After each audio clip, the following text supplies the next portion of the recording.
చేయాలి. వాళ్ళు ఎవరి గురించి పట్టించుకునేవాళ్ళు కాదు. కానీ వాళ్ళని అవమానపరచాలి అంటే ఒక అపహాస్యం వేరు, అవమానం వేరు. వేళ దాన ధర్మాలు అంటారు. దానం అనేటువంటి దాని వెనకాలే ధర్మం కూడా ఉంటుంది. ధర్మం వేరే ఉండదు. దానంతో మమేకమయ్యే ఉంటుంది ధర్మం. ఎవరికన్నా అన్నం పెడుతున్నామంటే వాడు ఆకలి తీరుతోంది. కానీ సమాజానికి ఆకలి వేసిన వాడికి అన్నం పెట్టాలి అనేటువంటిది, వాడు ఆకలి తీర్చడం ధర్మం. దానం నువ్వు చేసింది, కానీ దాని వెనకాల ధర్మం ఎలా ఉంది? వాడికి ఆహారం పెట్టవలసిన బాధ్యత మనకుంది, మన ధర్మం అది. మన కడుపు నిండా తింటే సరిపోదు. దాన ధర్మాలు అనేటువంటి పర్యాయ పదాలు రెండు ఇలాగే ఏర్పడ్డాయి. అయితే సప్తమహర్షులను అడిగారు. వాళ్ళకి చెవులు పోగులు ఉంటాయి. పొత్తి గడుపు కింద నేను గుడ్లు పెట్టారు.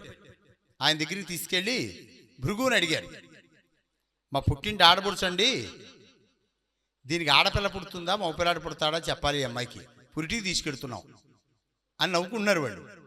త్రికాలజ్ఞుడైనా ఋషులకు తెలియకుండా ఉంటుందా? ఎంత తెలివితేటలు వచ్చాయి నాయనా మీకు, ఆట పట్టించడానికి మేము తప్ప మీకు ఎవరు దొరకలేదు. అందుకని మమ్మల్ని దీనికి ఏం పిల్ల పుడుతుంది అని అడిగేవు కదా, దీని కడుపున ముసలం పుడుతుంది, దీనివల్ల మీరు అందరూ చస్తారు పోండి అన్నాడు. అనేటప్పటికీ ఇదేదో ముసలంటరా, అది పుడుతుందని. ముసలం అంటే ఏమిటో వాళ్ళకి తెలియదు. సంస్కృతంలో ముసలం అంటే రెండు అర్థాలు ఉన్నాయి. ముసలం అంటే దుఃఖం, వినాశనం. రెండోది రోకలి. వీళ్ళకి అర్థం కాలేదు అదేమిటో. సరే, ఆ చెవులుకున్నటువంటి ఉప్పేశారు. ఆ గుడ్లన్నీ పొత్తికడుపు కింద పెట్టినవన్నీ తీస్తే ఒక రోకలోటి బయటపడింది. అప్పుడు డౌట్ వచ్చింది, వాళ్ళకి సందేహం కలిగింది. ఇది నిజంగా మనం పడుకున్నప్పుడు బుర్రపాత్ర కూడా చంపింది అనుకో, గాల్లో వచ్చి ఎవడో కొట్టక్కర్లేదు, అదే గాల్లో వస్తే మనం ఏం చేయగలం? అందువల్ల దీన్ని ఉంచకూడదు అని ఏం చేద్దాం, అసలు ఇది మిగలకుండా ఉండాలి, కాల్చడం కుదరదు, బొగ్గులన్నా మిగులుతాయి, అందుకని అరగదీసేద్దాం దీన్ని అని క్షిప్ర అనే నది ఒడ్డుకు పట్టుకెళ్ళి దాన్ని శుభ్రంగా అరగదీయటం మొదలుపెట్టే, నీళ్లు పోసి అరగదీసేస్తే దాని రజనం అక్కడ దాకా ఉంటే సరిపోయేది. ఆ నీటి ప్రవాహం ఒడ్డమ్మట అంచమ్మట నీళ్లు ప్రవహిస్తాయి కదా, మొత్తం ఆ బారంతా ఏర్పడిపోయింది. ఎంత దూరం, కొన్ని కిలోమీటర్లు వెళ్ళిపోయింది ఈ అరగదీసిన నీళ్లు. వీడు గమనించలేదు దాన్ని. అందులోంచి పుట్టినటువంటివే రెల్లి దుబ్బులు. రెల్లి బాణాలు ఎక్కడ తయారయ్యాయి అంటే కోయిలు వాడేవి, రెల్లి అందులోంచే పుట్టింది. ఇది ఇలా ఉంటే వాడు పని పూర్తి అయిపోయింది అనుకున్నారు, వెళ్ళిపోయారు. మహాభారతం అంతా పూర్తయిన తర్వాత కృష్ణుడు గాంధారి దగ్గరికి వెళ్ళాడు. వెళ్ళి అత్తయ్య బాగున్నావా అని అడిగాడు. అడిగితే బాగుండకేనాయనా, 100 మంది కొడుకులు పోయారు, హితులు మిత్రులు సోదరులు అందరూ పోయారు, నువ్వు ఒక్కడవు కాదు అన్న మాట అంటే నువ్వు ఆపాలనుకుంటే ఆపగలవు నువ్వు, కానీ నీకే ఆపాలనిపించలేదు. నువ్వు జగత్కర్తవని నాకు తెలుసు, నువ్వు ఆపాలంటే ఆపలేవా? కానీ నాకు వేళ ఇంత దుఃఖాన్ని కలిగించి ఇప్పుడు నా దగ్గరికి వచ్చి నువ్వు అత్తయ్య బాగున్నావా అని అడుగుతావా? ఇది ఏమన్నా ధర్మంగా ఉందా? నేను ఏ ముసలంతోటైతే ఉన్నానో నీ యదువంశం అంతా ఈ ముసలంతో నాశనం అయిపోవుగాక అంది గాంధారి కృష్ణుణ్ణి. నవ్వి ఊరుకున్నాడు కృష్ణుడు. అయితే కృష్ణుడు తిరిగి ఒక మాట మాట్లాడాడు. అత్తయ్య, మంచి విషయం చెప్పావు, నేనే చేశానంటున్నావు. కొన్ని తప్పులు క్షమించే ఉంటాయి, కొన్ని తప్పులు క్షమించను ఉంటాయి. క్షమాపణకు కూడా అర్హత లేని తప్పులు కొన్ని ఉంటాయి. ఒక నిండు స్త్రీని సభలోకి జుట్టు పట్టుకు లాక్కొచ్చి వివస్త్రను చేసి ఆనందించాలి అనుకునేటువంటి అంధులను కానటువంటి తల్లివి నువ్వు. ఈ తప్పుని ఎవడూ క్షమించలేడు. అవమానం భరించలేకే నీ కొడుకుని తొడలు తరిచి విరక్కొట్టి చంపుతానని దుర్యోధనుడు మీద ప్రతిజ్ఞ చేశాడు భీముడు. ఆ పరిస్థితి కల్పించింది ఎవరు? కొడుకు. నీ భర్తకి పుత్రాంధం పట్టుకుంది. రూపాంధమని, ధనాంధమని, గర్వాంధమని 5 రకాల అంధత్వాలు ఉంటాయి. 5 రకాలు గుడ్డితనాలు ఇవి. ఎవరన్నా ఉంటే పిల్లలను చూడండి, బాగా జుట్టు అది ఎక్కువ ఉందనుకోండి, వాళ్ళు తన అందాన్ని గర్వాన్ని ఎలా ప్రదర్శిస్తారు అంటే ఒకసారి దువ్వెన తీసి ఇలా ఇలా రోడ్డు మీద దువ్వుకుని ఇలా ఇలా అనుకుని మన ఎవరన్నా చూశారంటే ఫ్లాట్ అంటాడు, చెయ్యిలా తిప్పి. వాడి గర్వం ఏమిటి అంటే జుట్టు ఒకటే గర్వం అక్కడ, అంతకంటే తనకున్న ఆస్తి ప్రదర్శించలేడు, మిగిలిన ఏం ప్రదర్శించలేడు. అందుకని ఇప్పుడు బ్యాక్ పాకెట్లో చిన్న దువ్వెన ఒకటి ఉంటుంది అనమాట జుట్టు ఎక్కువ ఉన్నవాడికి. ఇది రూపాంధం. స్త్రీలు కూడా అంటుంటారు, నేను ఎవరికైనా ఒకసారి కళ్ళెత్తి చూస్తే కూడా రావాల్సిందే కుక్కపిల్లలాగా. అంటే ఇదంతా రూపాన్ని చూసుకుని మురిసిపోయేటువంటి ఆనందం. ఇది గుడ్డితనమే.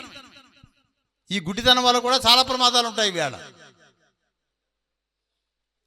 అయితే రెండోది, పిల్లలు ఎవరన్నా తప్పు చేస్తే మా వాడు అలాంటి వాడు కాదండి, మా వాడు నేనంతా నాతోటే ఉన్నాడు, మీ ఇంటికి ఎప్పుడు వచ్చాడు, మీ ఇంట్లో వాచి పట్టుకుపోయాడు అన్నారు, అసలు నేనంతా మా అబ్బాయి నా దగ్గరే ఉన్నాడు, బయటికే వెళ్ళలేదు వాడు అని తండ్రి తల్లి కూడా వస్తువు పోయింది అన్నవాడి మీద చాలా కోపగించుకుంటారు.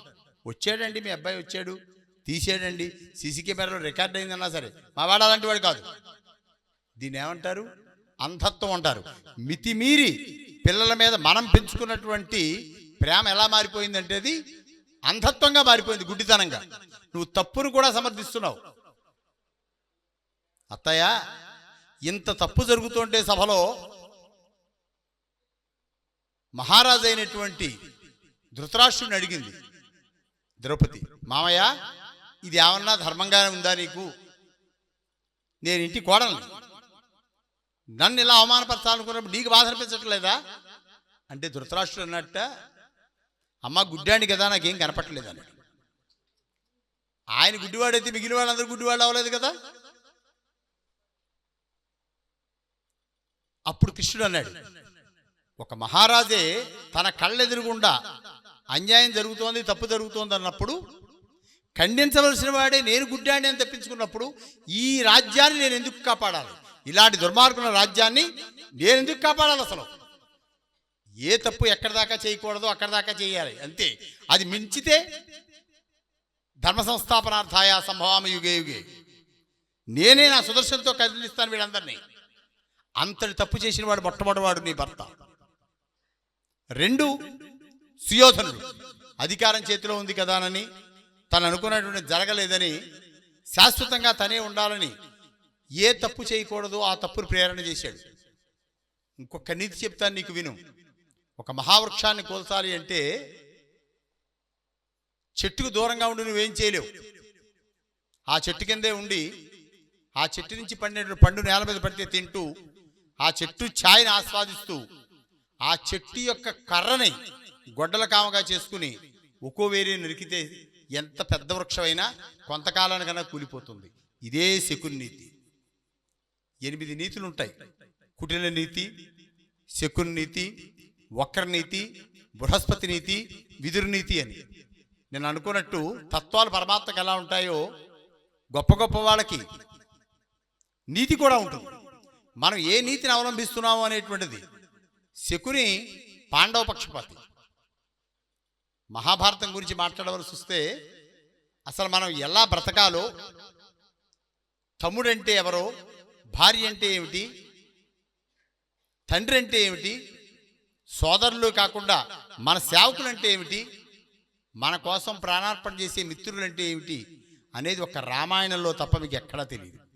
అందుకే రామాయణ మహాగ్రంథం ధర్మం.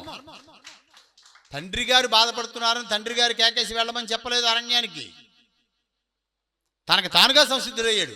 నాన్న బాధపడితే నేను బాధపడినట్టే కదా, నా కోసం ఆయన బాధపడటం ఏమిటి, వెళ్ళమని చెప్పట్లేదు ఆయన. ఆయన మనస్సు తెలుసుకుని సంచరించినవాడు రాముడు. ఈవేళ మన రాముడు అన్ని దేశాల్లో అవసరం కాకపోయినా ఒక్కదానికి గొప్పగా అవసరమయ్యాడు. న్యూయార్కులో రామచంద్రమూర్తి పెద్ద కటౌట్ పెట్టారు. దాని మీద ఇంగ్లీష్లో ఒకటి రాశారు: ఏకపత్ని వ్రతం పాటించండి, ఎయిడ్స్కి దూరంగా ఉండండి అని రాశారు. ఇది పెట్టి 20 ఏళ్ళు అయింది.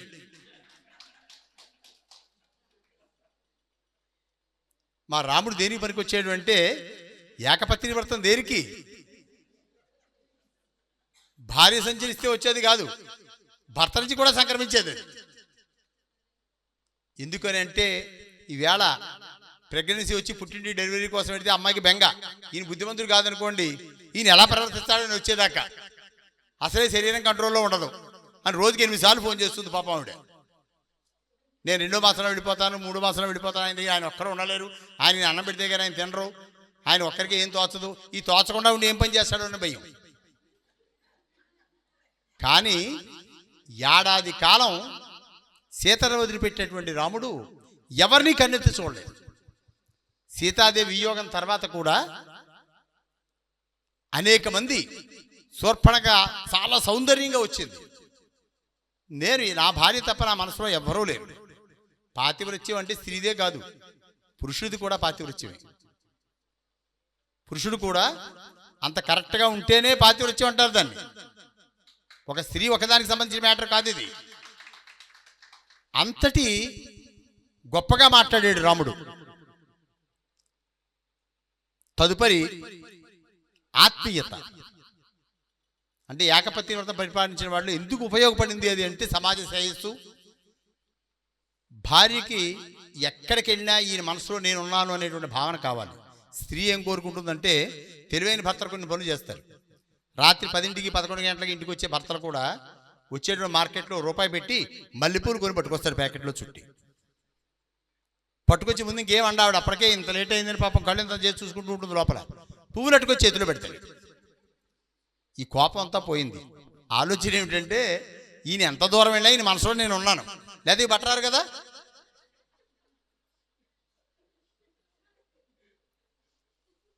ఎన్ని ఆలోచించుంటారు ఋషులు. ఈవేళ చాలామంది శాద్యడానికి పనికి వచ్చింది అది. లేటుగా వచ్చేవాళ్ళందరికీ కూడా నీకోసమే చీర కొందామని ప్రదాకా పట్టేసింది అక్కడ, ఇంకా ఆవిడేం అనలేదు. స్త్రీ కోరుకునేటువంటిది భర్త నుంచి మొట్టమొదటి ప్రేమ కనుక ఆ ప్రేమ ఎలా ఉంటుందో రాముడు చూపించాడు రామాయణంలో. మరి హనుమంతుడు మన దగ్గర ఉండే సేవకుడు పిల్లల్ని ఎలా చూడాలో హనుమంతుడు రాముడు చూపించాడు. ఏం కావాలి నీకు హనుమాన్ అడిగితే కళ్ళమట నీళ్లు పెట్టుకున్నాడు హనుమంతుడు. ఇంతకంటే విలువైంది ఏమి ఇవ్వలేదని ఆలింగనం చేసుకున్నాడు ఆయన. హనుమంతుడిని చేసుకుని వెన్ను నివిరాడు. ఇలాగా మన పిల్లలు కూడా చిన్నపిల్లలు నాన్న ఇంటికి రాగానే పరిగెత్తుకొస్తే మెడ చుట్టూ చేతులు వేస్తారు, మెడ పట్టుకుంటాడు. తండ్రి ఏం చేస్తాడంటే ఆ వెన్ను పైనుంచి కిందకి, కింద నుంచి పైకి ఇలా నివురుతాడు. మనం చెప్తూ ఉంటాం చూసారా, ఏదైనా నేను చదువుకోవాలంటే ఆయన నన్ను వెన్నుదండుగా ఉండి వెన్ను తట్టి ప్రోత్సహించారండి. వెన్ను తట్టి ప్రోత్సహించడం అంటూ ఉంటే ఏమిటి అంటే ఆలింగనం చేసుకోవడం హృదయం నుంచి హృదయానికి స్పందన జరిగింది. చాలామంది మాట్లాడుకోరు. ఆయన ఎదురుగుండా కూర్చుంటాడు, ఈయన ఇలా పక్కన కూర్చుంటాడు. ఆయన వచ్చిన పని పూర్తయింది అని ఈయన అంటారు, నాకు సమాధానం దొరికిందని ఆయన అంటారు. వీళ్ళిద్దరూ చూడటానికి భౌతికంగా మాట్లాడుకోరు. అలాంటి వాళ్ళలో గొప్పవాడు రమణ మహర్షి. డాక్టర్ సర్వేలపై రాధాకృష్ణ వచ్చినాడు, ఈయన ఈ మూల ఆయన ఆ మూల కూర్చున్నారు. ఇద్దరు మాట్లాడుకోలేదు. నాకు సమాధానం దొరికింది అన్నాడు రాధాకృష్ణన్. భూమి మీద ఋషిని చూడాలి అనుకున్నట్టు ఆయన కూర్చోగానే సమాధానం దొరికింది. ఆయన వచ్చిన పని పూర్తయింది అన్నాడు రమణ మహర్షుడు. ఇది ఎలా సాధ్యమైంది? ఆత్మ సంబంధం, ఆత్మ మాట్లాడుకుంటాం. ఈ హృదయ స్పందన అదే. ఎవరైనా ప్రేమపూర్వకంగా అంటే భార్యని కాగలించుకుంటేనే ఆనందం అని కాదు. పుత్ర పరిష్వంగం, భార్యా పరిష్వంగం, మిత్ర పరిష్వంగం, ఈ ఆలింగనం వల్ల హృదయంలో ఉండేటువంటి బాధ అంతా 50% షేర్ అయిపోతుంది అవతలకి. అందుకే కళ్ళనీళ్లతో ఆనందంగా హనుమంతుడిని కాగలించుకుని వెళ్ళి నివిలేడు.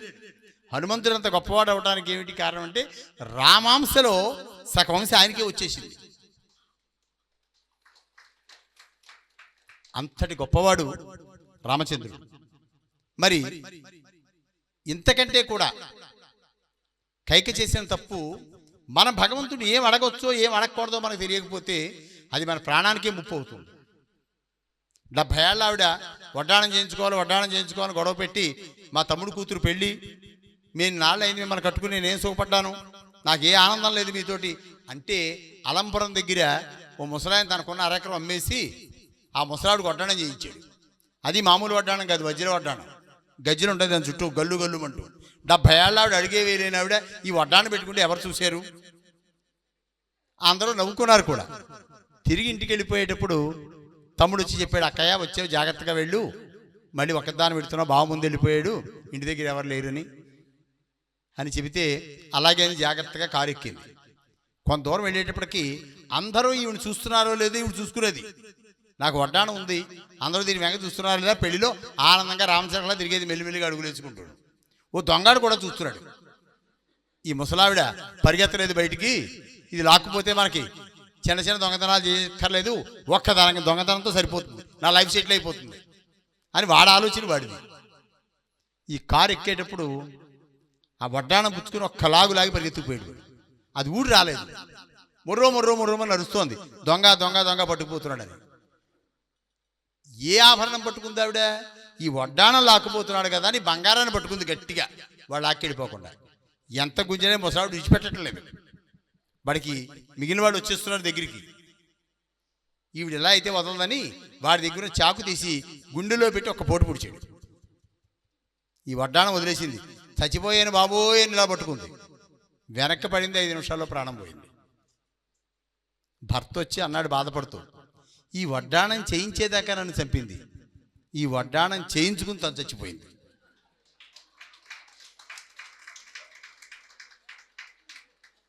ఎందుకు ఈ కోరిక? అవి కావాలి, ఇవి కావాలి, ఎన్నో ఎన్నో ఎన్నో కోరికలు. ఇవన్నీ కోరిన తర్వాత చాలామంది వచ్చి మా వాడు అమెరికా ఎప్పుడు పెడతాడండి అని కోరిక కోరతారు. మళ్ళీ 2-3 ఏళ్ళకి వస్తారు నా దగ్గరికి, గురువుగారు వెళ్ళిపోయాడండి, చాలా ఆనందంగా ఉంది, ఒక్క కోరికండి, నేను చచ్చిపోయే లోపల వాడు ఒక్కసారి వస్తాడో రాడో బెంగగా ఉందండి. ఆఖరి చితి వాడు అంటాడు, 70 సెంటీమీటర్స్ ఉన్న మానిటర్లో చూస్తున్నాను నేను ఇక్కడ, నాకెందుకు, నేను ఇక్కడి నుంచే చూస్తాను, ఇక్కడి నుంచి రాలేను, 48 అవర్స్ జర్నీ చేయాలి, 2 ఫ్లైట్లు మారాలి, ఎవరు తగలేస్తే ఉంది ప్రవీణ్ ప్రాణాన్ని, మీరు అంటించేయండి, నేను ఇక్కడి నుంచి చూస్తూ ఉంటాను కొడుకు. వాడు తిరిగి వచ్చేదాకా బెంగ, వీడికి పంపేదాకాను బెంగే, దేవుడిని పంపేదాకా దేవుడి దగ్గరికి వెళ్ళి దండం పెట్టుకున్నాడు.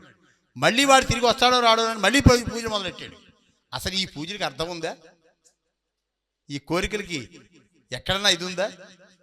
నాకు అవి కావాలి, ఇవి కావాలి, ఆఖరి టైంలో కూతురునో కోడలో కేకేసి, అమ్మా ఈ పట్టుబట్టలు నువ్వు పట్టుకుపో, ఈ బంగారం నువ్వు పట్టుకెళ్ళు, ఈ కట్టడ పేరు నువ్వు పట్టుకెళ్ళు, అన్నీ పంచిపెట్టేస్తుంది. ఇన్ని చేయించుకుని దేవుడి దగ్గర రోజు ఇదే గొడవ ఆయనతోటి, నాకు అవి కావాలి, ఇవి కావాలని. నీకు ఏదైనా ఒక్కటి ఉపయోగపడిందా? నవ్వుకుంటాడు పరమాత్మ. నీ కోరికలు విని ఆయనకే నాకు వస్తుంది. ఇంకా నువ్వు ఈ దేహాభిమానం విడిచిపెట్టలేదు, నువ్వు ఆత్మాభిమానంలోకి వెళితే ఏమన్నా చేయగలవు. ఎవరి మీద ప్రేమ పెంచుకోవాలి అంటే ఆత్మ మీద, ఆత్మానుభూతి. కళ్ళు మూసుకుంటే నువ్వు ఈ వాయువు లోపలికెడితే ఈ ఆత్మను తాకినప్పుడు నీకు ఒక అనుభూతి కలుగుతుంది, దివ్యమైనటువంటి నాశనం లేనటువంటి ఆనందం. అలాంటి ఆనందం నువ్వు పొందాలని వాళ్ళ యొక్క ఆలోచన. అయితే ఇలాంటి కోరికలతోటే కేకయ్యరాజు ఒక కోరిక కోరేట. ఎవరంటే దశరథ మహారాజు యొక్క మామగారు. ఆయన కోరిక ఏమిటి అంటే, నేను చక్రవర్తిని, ఆయన కూతురే కైక. కైక అంటే ఇప్పుడు ఆఫ్ఘనిస్తాన్ అన్నమాట. అది కేకయ్యరాజు పట్టణం. బ్రహ్మదేవుడి గురించి తపస్సు మొదలుపెట్టాడు. బ్రహ్మ సాక్షాత్కరించాడు. నీకేం కావాలి నాయన అన్నాడు. స్వామి నాకు అన్నీ ఉన్నాయి, నాకు లోటేం లేదు ఇక్కడ, కాకపోతే చిన్న ఆనందం ఏమిటంటే ఏ జీవి ఏం మాట్లాడుకుంటుందో నాకు తెలిస్తే బాగుండు, అలాంటి వరాన్ని ఇవ్వండి అన్నాడు. కుక్కలు కుక్క భాష మాట్లాడుకుంటాయి, పిల్లులు పిల్లి భాష మాట్లాడుకుంటాయి, మేకలు మేకల భాష మాట్లాడుకుంటాయి. ఆవు అమ్మ అంటే అమ్మానికి ఎక్కేసి దానికి అర్థమైపోతుంది, మేక మే అనగానే వాళ్ళ అమ్మకి అర్థమైపోతుంది. 1000 మేకల్ని మేక పిల్లల్ని వదిలేస్తే దేని తల్లి దగ్గరికి అది పరిగెత్తుకుపోతుంది. జ్ఞానం లేదని మనం అనుకుంటాం. ఒక్కడు కూడా వేరే తల్లి దగ్గరికి వెళ్ళదు. ఈ మేక కూడా వేరే పిల్లకి పాలేవదు, దాని పిల్ల ఎవరో 1000 మందిలో కూడా దానికి తెలుసు కరెక్ట్గా. మనమన్నా కన్ఫ్యూజ్ అవుతామో, 1000 మంది పిల్లల్ని పక్క పక్కన పెడితే తెలియక, కానీ జీవకోడి మాత్రం ఇస్తావు. ఆఖరికి తేనెటీగలు కూడా, వాటిని LTTE అంటారు, లిబరేషన్ ఆఫ్ ఏలం టైగర్స్.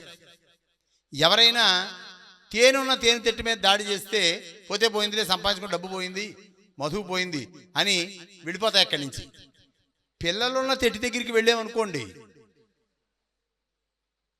క్షమించవద్దు, అందులో ఆత్మాహుతి దాడి చేసేటువంటి ఒక 10 ఈగలు బయలుదేరుతాయి. మేము పోయినా పర్వాలేదు కానీ మా మిగిలిన సంతానం బతకాలి అని ఈ 10 ఈగలు వీడిని వెంటబడి పటు చెత్త కుట్టేస్తాయి. వీడి గోల పడలేక అది వదిలి పారిపోతాడు. కానీ వీడిని కుట్టిన తర్వాత 8 గంటలకు ఆ తేనెటీగ చచ్చిపోతుంది. ఎందుకు చచ్చిపోతుందంటే ఇలా ముళ్ళు దింపి ముళ్ళు ఇలా పక్కకు ఉంచుతుంది, విరక్కొట్టేసుకుని దానికి. అది మీరు తేనెటీగ పుట్టిన తర్వాత ఇలా అనుకుంటే గరుగ్గా ఉంటుందని ముళ్ళు ఉంటుంది లోపల. దానికి అదే ఆత్మాహుతి చేసుకుని మనని గుచ్చి తొండం విరగొట్టేసుకుంటుంది. ఇంకా ఏ రకమైన ఆహారం తినలేదు, అది నీళ్లు తాగలేదు, తేనె తినలేదు, పుష్పాల్లో మకరందం తినలేదు. 8 గంటలు కొట్టుకు చచ్చిపోతుంది. కానీ దాని ఆలోచన ఏమిటంటే నేను పోయినా పర్వాలేదు, నా మిగిలినటువంటి పిల్లలు బతకాలి. ఒక్క చిన్న తేనెటీగ ఎంత ఆలోచన ఉందో చూడండి. ఎప్పుడు అబ్జర్వ్ చేశారు అసలు దాన్ని మీరు? ఒక కాకి జీవకోటి గురించి ఆలోచిస్తే నేను భూతద్దం పెట్టి కూర్చుని ఉంటాను అక్కడ, వాడి జీవన విధానం ఎలా ఉందోనని. చీమలు ఏదైనా ఆహారం తెచ్చాయనుకోండి, స్త్రీ చీమ ద్వారానే దాచాలి, లోపలది స్టోర్ చేసుకోవాలి. రాబోయేది వానాకాలం, బయట తిరగడానికి ఉండదు. ఇది ఎక్కడన్నా ఒక సమ్మర్ స్టోరేజ్ ట్యాంకు లాగా అండర్ గ్రౌండ్ సెల్లార్లో పెట్టాలి. ఇదంతా దాచే బాధ్యత ఎవరిది అంటే ఆడచీమది. కాకి కూడా అంతే. పిల్లలు పెట్టిన తర్వాత గుడ్లు పెడతాయి కాకులు. అవి పిల్లలు అయ్యేదాకా కాపాడవలసింది ఎవరు అంటే తల్లి. మగ కాకులు చెట్లన్నీ తిరిగి మన ఆడవాళ్ళు మగవాళ్ళు నమ్మినంత ఈజీగా కాకులు మగ కాకులు నమ్మవు. వీళ్ళు అవసరం తెచ్చుకుని వెళ్ళిపోతాడు. వీడి విషయంలో చాలా జాగ్రత్తగా ఉండాలనుకుంటుంది ఆడకాకి. అందుకని అదేం చేస్తుందంటే ఏ మగ కాకిని నమ్మదు. అందుకని ప్రతి చెట్టు దగ్గరికి తిరిగి పువ్వులు ఇంత పొల మొక్కలు పట్టుకొస్తుంది. కాకి పొల్లట్టుకు వెళ్ళిపోతుంటుంది చూసారా? ఎంత గాలి వచ్చినా 120 డిగ్రీలో వేగంలో గాలి వచ్చినా గూడు పడిపోకుండా అలా అల్లుతుంది. అది డిజైనింగ్ అలా చేస్తుంది. అందులో గుడ్లు యొక్క పరిమాణం ఎంత ఉంటుందో దానికంటే తగ్గించి కుషన వేస్తుంది. ఒకవేళ గాలి ఎక్కువ వేసి ఈ పొలాల మధ్య నుంచి గుడ్లు కింద పడిపోతే పట్టడానికి అవకాశం లేకుండా అల్లుతుంది. అది తాడి చెట్టులో ఉండేటువంటి పుప్పొడి పట్టుకొచ్చి మెత్తగా ఉండడానికి డల్లపరుపులా తయారు చేస్తుంది. ఇదంతా పూర్తి చేసి ఆడకాకిని ఆకర్షిస్తుంది. ఒంటికాలు మీద నుంచుని కాకి బియ్యం కడుగుతుంది అంటారు. ఓ అని కాకిలా అరవదప్పుడు దాన్ని మన ఆంగ్లేయ పదంలో సైడ్ కొట్టడం అంటారనమాట. ఆడకాకిని అట్రాక్ట్ చేస్తుంది అది. ఎలాగా? నీకు ఒకవేళ నా వల్ల ప్రెగ్నెన్సీ వచ్చా నీకు ఇబ్బంది లేదు, ఇదిగో నీ కోసం ముందే ఇల్లు కట్టేశాను. ఈవేళ పెళ్ళికొడుకి సొంత ఇల్లు ఉందా లేదా అండి, కారు ఉందా లేదా అని అడుగుతున్నాం కదా మనం. కాకులు కూడా అడుగుతాయి. అందుకని ప్రాక్టికల్గా అవన్నీ ముందే చేసేసి ఆ కాకి ఒంటికాల మీద నుంచి అరుస్తోంది. అప్పుడు కాకి కమిట్ అవుతుంది ఆడకాకి. దానికి గుడ్లు పెట్టే సమయం వస్తుంది. ఆ గూట్లో గుడ్లు పెడతాయి. అక్కడి నుంచి అసలు కథ మొదలవుతుంది. తల్లి ప్రేమ తెలియనటువంటి పిల్లల్ని పెంచడం చేతకాని తల్లి ఒకటి ఉంది. దాని పిల్లల్ని పెంచడం చేత కాదు. దాని పేరు కోకిల. దానికి పిల్లల్ని పెంచడం రాదు. ఈ ఆడకాకి ఎక్కడ గుడ్లు పెట్టిందా అని వెతుక్కుంటూ తిరుగుతూ ఉంటుంది. అది ఎక్కడైతే ఈ ఆడకాకి 2 గుడ్లు కనపడ్డాయో ఇది బయటికి వెళ్ళినప్పుడు దాని 2 గుడ్లు అప్పుడు అందులో పెట్టి వెళ్ళిపోయింది. దానికి ఎప్పుడు కావాలంటే అప్పుడు డెలివరీ అయ్యే సిస్టమ్ ఇచ్చాడు బ్రహ్మ. తిరిగి వచ్చింది ఈ కాకి. నావి 2 గుడ్లు ఇందులోనే పెట్టివి, ఇంకో 2 ఉన్నాయి, అవి దీనిలాగే ఉన్నాయి. ఇందులో ఏది నాది కాదని చెప్పి వీటి చిత కొట్టేయను, బయటికి గెంటేను. కన్ఫ్యూజ్ అయిపోయింది. చూద్దాం 4 ఎట్లే పెంచడం మొదలెట్టింది. ఈ 4 పెంచిన తర్వాత ఎక్కడైనా ఒక ఎండుమిరపకాయ దొరికింది అనుకోండి, మోకాకి గబగబా వెళ్ళి పట్టుకొచ్చి పిల్లలకి పెట్టడానికి వీల్లేదు, ఆడకాకి ఇవ్వాలి. దాన్ని చిన్న చిన్న ముక్కల కింద చేసి అది పెట్టాలి పిల్లలకి. ఏ మొగకాకి డైరెక్ట్గా పిల్లలకి ఆహారం పెట్టవద్దు. ఆడకాకి నేను పెంచాలి, నా పిల్లలు వాళ్ళు, నువ్వెవడో పెంచడానికి. ఏ ఆహారమైనా అంతే. కాకి నోట ఖర్చు పారిపోయిందంటారు. ఎక్కడ పారిపోతుందంటే మొగకాకి పారిపోతుంది దాని భార్యకి ఇవ్వడం కోసం. ఇది పక్కన నుంచుంటే అదే అన్నం పెట్టాలి వాటికి. మరి ఎవరైనా ఏ పందెంలో కావాలని పొద్దున్నే పెద్ద గడక రుచుకుని వేప చెట్టు దగ్గరికి వెళ్ళారు అనుకోండి, గొడవ చేసి అల్లరల్ల చేసే పని ఎవరిదంటే ఆడకాకిది. ఎవడో వచ్చేసాడు పెద్ద కర్రట్టుకు వచ్చి పిల్లల్ని పడగొట్టేస్తాడేమో కింద, వాడి చేతిలో వెదురు కర్ర ఉంది, నువ్వు రా ఎక్కడున్నా అని కావు కావు కావు కావు అని అరిచేస్తూ ఉంటుంది.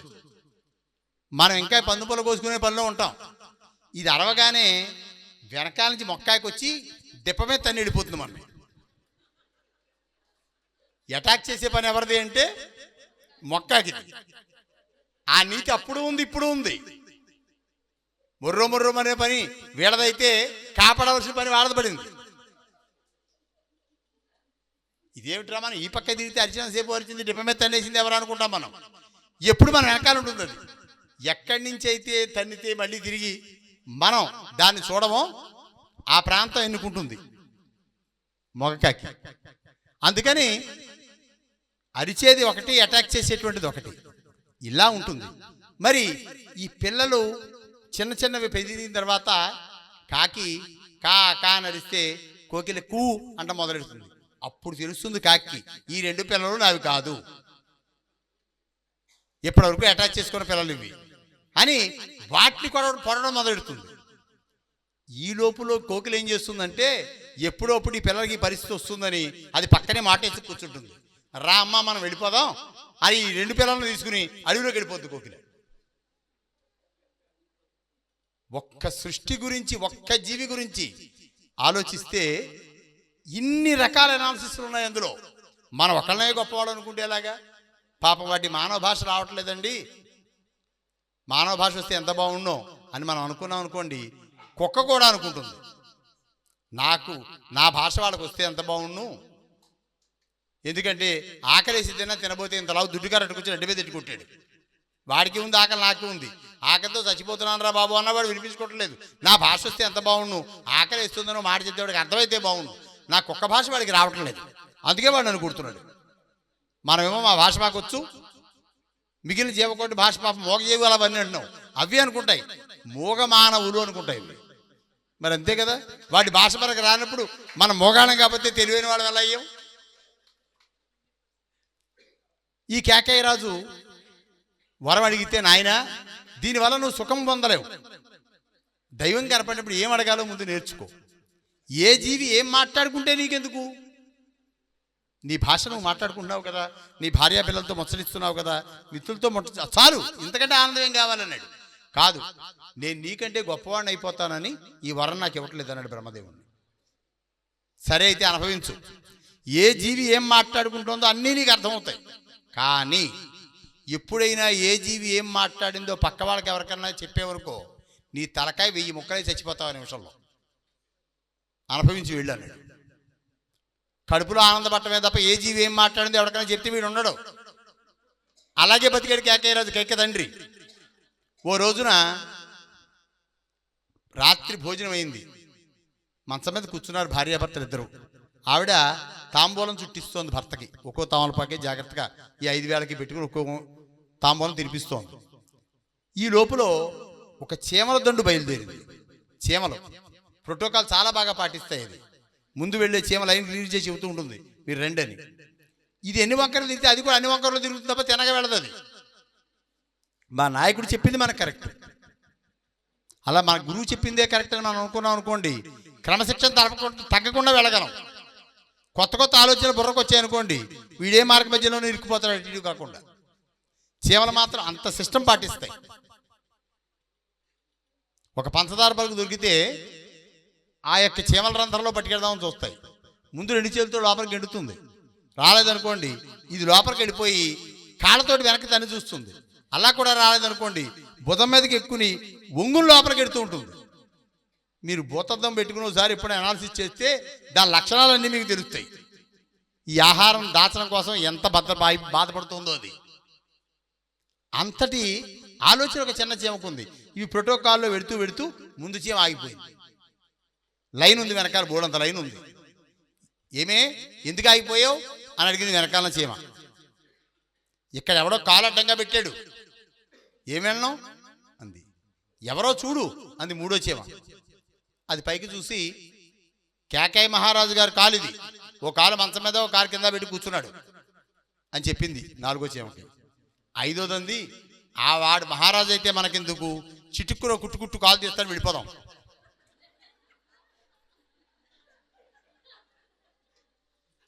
అనగానే నవ్వుకున్నాడు ఆయన. ఒక చీమ వీడు రాజు అయితే మనకెందుకు, ఎవడైతే మనకెందుకు, ఉట్టయితే కాలు తీస్తాను వెళ్ళిపోదామంది అని పాపం ముసిముసినవ్వు నవ్వుకున్నాడు. భార్య అడిగింది, ఏమండి నేను అందంగా లేనా అని అడిగింది. నేను నవ్వటానికి నువ్వు అందంగా ఉండటం లేకపోవడానికి సంబంధం ఏమిటి అన్నాడు. మీరు ఎందుకు నవ్వేరు లేకపోతేను, నేనేమో చిలకలు చుట్టిస్తున్నాను మీకు, మీరు నవ్వారు అంటే నా రూపాన్ని చూసి నవ్వుంటారు మీరు. అయినా పెళ్ళెప్పుడే మొహం మీరు పక్క పెట్టుకుంటా నేను చూశాను. మీరు అంత ఇష్టంగా నన్ను పెళ్లి చేసుకోలేదు. రోజు ఏదో రకంగా నవ్వుతున్నారు నన్ను చూసి. ఎందుకు నవ్వారో చెప్పండి. అలా కాదని నేను మీకు సరిగ్గా సర్వీస్ ఇవ్వలేకపోతున్నానా? సరిగ్గా భోజనం సరిగ్గా పెట్టట్లేదా? నన్ను చూసి అవహేళనగా మీరు ఎందుకు నవ్వారు చెప్పండి. చెప్పకూడదే చెబితే చచ్చిపోతానే. నేను చెప్పకూడదన్నాడు. నాకు అదంతా అనవసరం. ఎవరన్నా ఎందుకు నవ్వేనో చెబితేనే చచ్చిపోతారా? అసలు ఇది నమ్మదగ్గ విషయమేనా? నాకు చెప్పి తీరవలసిందే అంది. ఎన్నో విధాలు చెప్పాడు, వినలేదా వీడు. ఈమె నేను వివాహం చేసుకున్నప్పుడు ఎర్రగా బొద్దుగా అందంగా ఉన్నావు కదా అని నేను ఏరుకోరి మరి పెళ్లి చేసుకున్నాను. ఏ వరం కావాలంటే వరం, యుద్ధంలో ఓడిపోయేటప్పుడు నా రథాన్ని బయటికి తోలుకొచ్చేవని ఏ వరం కావాలంటే వరం ఇస్తాను. ఇప్పుడు ఎందుకు నవ్వారో చెప్పని చెబుతున్నాను. నిజంగా చెబితే చచ్చిపోతాను నేను. నాకు ఇది బ్రహ్మ శాపం, నా మాట విను అన్నాడు. నేను ఇవన్నీ నమ్మను. మీరు చెప్పేవని, మీరు నవ్వేరు, వంకరగా నవ్వేరంటేనే మీ మనసులో ఎవరో ఉన్నారు. ఆవిడ చూసి నవ్వుకున్నారు మీరు. ఆ రూపం నాలో మీకు కనపడలేదు. నేను అంత అందంగా లేను. నేను సింపిల్ చుట్టేసుకు ఇలా ఉన్నాను. అందుకే మీకు ఇష్టం లేదు. అందుకే నన్ను చూసి ఇలా నవ్వేరు మీరు. ఈ బాధ తట్టుకోలేకపోయాడు ఆయన. తట్టుకోలేక దీంతో పట్టం కంటే చావటం మంచిది అనుకున్నాడు. కొన్ని చీమలు వచ్చాయే. మొట్టమొదటి చీమకి నా కాలు అడ్డం తగిలింది, ఎవరో చూడు అంది. రెండో చీమ కేకయ్య మహారాజు అని చెప్పింది. మూడో చీమ వచ్చింది, వాడెవడైతే మనకెందుకు, ఒక చిటుకును కుట్టుకుట్టు వెళ్ళిపోదామంది. ఈ మాట విని నవ్వుకున్నాను అన్నాడు. తలకాయ 1000 ముక్కలైపోయాడు. ఎగిరిపడి చచ్చిపోయాడు అక్కడ. ఆశ్చర్యపోయింది ఆవిడ చూసింది. కానీ టూ లేట్. ప్రాణం పోయే ముందు అనుకున్నాడు కేకయ్య రాజు, పరమాత్మ దగ్గరికి వెళ్ళి 100 సంవత్సరాలు తపస్చేసి చచ్చిపోయేవారని కోరుకున్నాను. ఇప్పుడు భగవంతుడి దగ్గరికి వెళ్ళి ఏమడగాలో మీకు అర్థమయ్యే ఉంటుంది. భగవంతుని అసలు ఏం అడగాలో ధ్యానం చేసినా పరమాత్మని మీ ఎదురుగుండా కనపడితే ఆయన్ని ఏమడగాలో మనం ముందు నిర్ణయించుకోలేకపోతే కేకయ్య రాజు యొక్క కోరిక లాంటిది అయిపోతుంది మన జీవితం. ఇవాళ చాలామంది అమాయకత్వం వల్ల చేసే పనిది. ఈ మాట ఎవరన్నారు అంటే దశరథ మహారాజు అన్నాడు రామాయణంలో. మీ అమ్మ మీ నాన్నని చంపేసింది, చీమల భాష చెప్పమని చెప్పి ప్రాణం తీసి ఆయన ప్రాణం పోయేదాకా మీ అమ్మ మీ నాన్నని చంపింది. నా కొడుకును ఇప్పుడు నువ్వు అరణ్యవాసానికి వెళ్ళమని నన్ను చంపేదాకా నువ్వు నిద్రపోయేలేవు. వాడు పెడితే నేను చచ్చిపోతాను, వాడు లేకుండా నేను నిమిషం కూడా ఉండలేను. వాడిని అరణ్యవాసం పంపించమని నువ్వు కోరిక కోరేవు అంటే దయలేని కుటుంబం నుంచి పిల్లని తెచ్చుకున్నాను నేను. నా భార్య అందుకే వంశం ఎరిగి పెళ్లి చేసుకోమన్నాడు. కులం ఎరిగి వాళ్ళ గుణాలు, తండ్రి ఏం చూస్తాడు అంటే వంశం చూస్తాడు. ఏ తండ్రి అయినా పిల్లకి సంబంధం చూసేటప్పుడు ఎలాంటి కుటుంబం నుంచి వస్తోంది, ఎలాంటి కుటుంబంలో నుంచి పిల్ల వస్తోంది, తల్లిదండ్రుల గుణగణాలు ఏమిటి, వాళ్ళ ఖ్యాతి ఏమిటి, వాళ్ళ పేరు ప్రతిష్టలు ఏమిటి, ఇవన్నీ తండ్రి ఆలోచిస్తాడు. తల్లి ఏం ఆలోచిస్తుందంటే అమ్మాయి వెళ్ళిన చోట సుఖపడుతుందా లేదా, అది తిరగాలంటే వంట చేయడానికి వంట మనిషి ఇంట్లో ఉందా లేదా, ఎక్కడికైనా బయటికి వెళ్ళాలంటే కారు ఉందా లేదా, అందరూ చూసి ఆనందపడేలా బ్రహ్మాండమైనటువంటి భవనం ఉందా లేదా, దానికి లిఫ్ట్ ఉందా లేదా, అమ్మాయి పైకి కిందకి అస్తమానం తిరగాలంటే చాలా యాత్ర. నా పిల్ల ఏ రకంగానూ నేను కన్నపిల్ల కష్టపడకూడదు. అత్తగారు కానీ మామగారు కానీ దగ్గర లేకుండా ఉంటారా ఉండరా, ఆడపడుచు ఏడాదికి ఒకసారి వస్తుందా 2 సార్లు వస్తుందా, ఎంత ఎనాలిసిస్ ఉంటుంది వీళ్ళకి పిల్ల సుఖపడాలని. అందుకని ఆర్థికమంతా కూడా స్త్రీ చూసుకుంటుంది, పెళ్లి కూతురు యొక్క తల్లి. మరి పెళ్లి కూతురు ఏం చూస్తుంది? సౌందర్యం.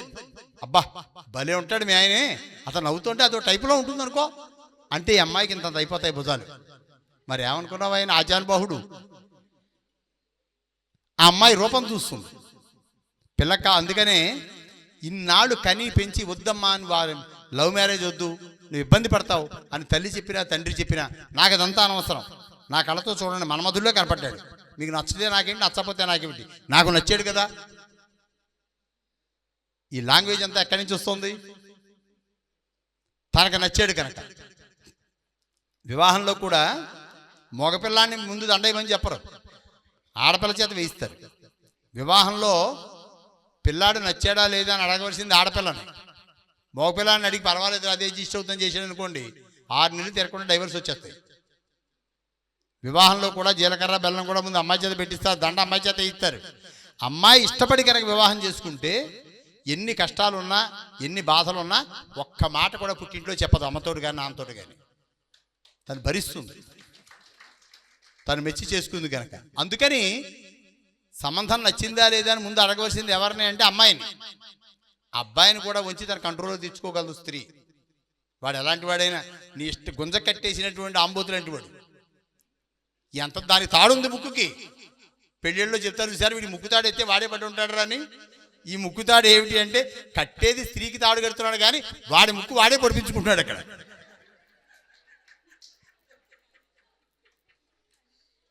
ఈ తాడెట్టుకెళ్ళి గుంజ కట్టేశాడు. ఆ గుంజ ఎవరంటే భార్య. వీడు గిరగరా ఎంత దూరం అన్నా తిరగనివాడు అక్కడే ఉంటాడు.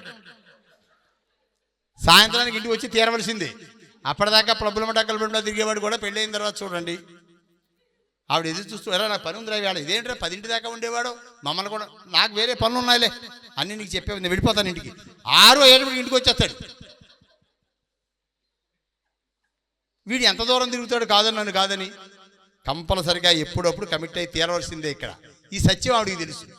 అందుకని భర్తను తనకు కావలసినట్టుగా భార్య మలుచుకోగలదు. పేషెన్స్ ఇచ్చాడు, ఓర్పు ఇచ్చాడు, సహనం ఇచ్చాడు, క్షమాసపత్తి ఇచ్చాడు. ఎలా అయినా సరే తన ట్రాక్లోకి తీసుకురావటమే, ఒక మంచిగా మార్చుకోగలగటమే స్త్రీ యొక్క ఆలోచన. అందుకని ఆ అమ్మాయి కనుక అబ్బాయి మీద ప్రేమతో చేసుకుంది అనుకోండి, ఏదైనా భరిస్తుంది. అలాగే వివాహంలో లవ్ మ్యారేజ్ చేసుకుని పొరపాటు పడి ఎన్ని హింసలు పెట్టా ఆత్మహత్య చేసుకుంటుంది కానీ మళ్ళీ పుట్టింటికి వచ్చి ఆయన ఇబ్బందులు పెట్టాడు, మిమ్మల్ని కాదని నేను వెళ్ళాను, నాకు ఇలా జరిగింది అని మాట చెప్పదు. అక్కడితో ప్రాణం విడిచిపెట్టేస్తుంది. అక్కడ తను తప్పు చేసేటప్పుడు అర్థమవుతుంది. అందుకని ఈ ముగ్గురు 3 ఆలోచిస్తారు. నువ్వు అందంగా ఉన్నావు కదా అని భ్రమించి నేను పెళ్లి చేసుకున్నాను. ఈవేళ నా రాముణ్ణి అరణ్యాన్ని పంపడానికి నువ్వే మూల కారణం అయ్యావు.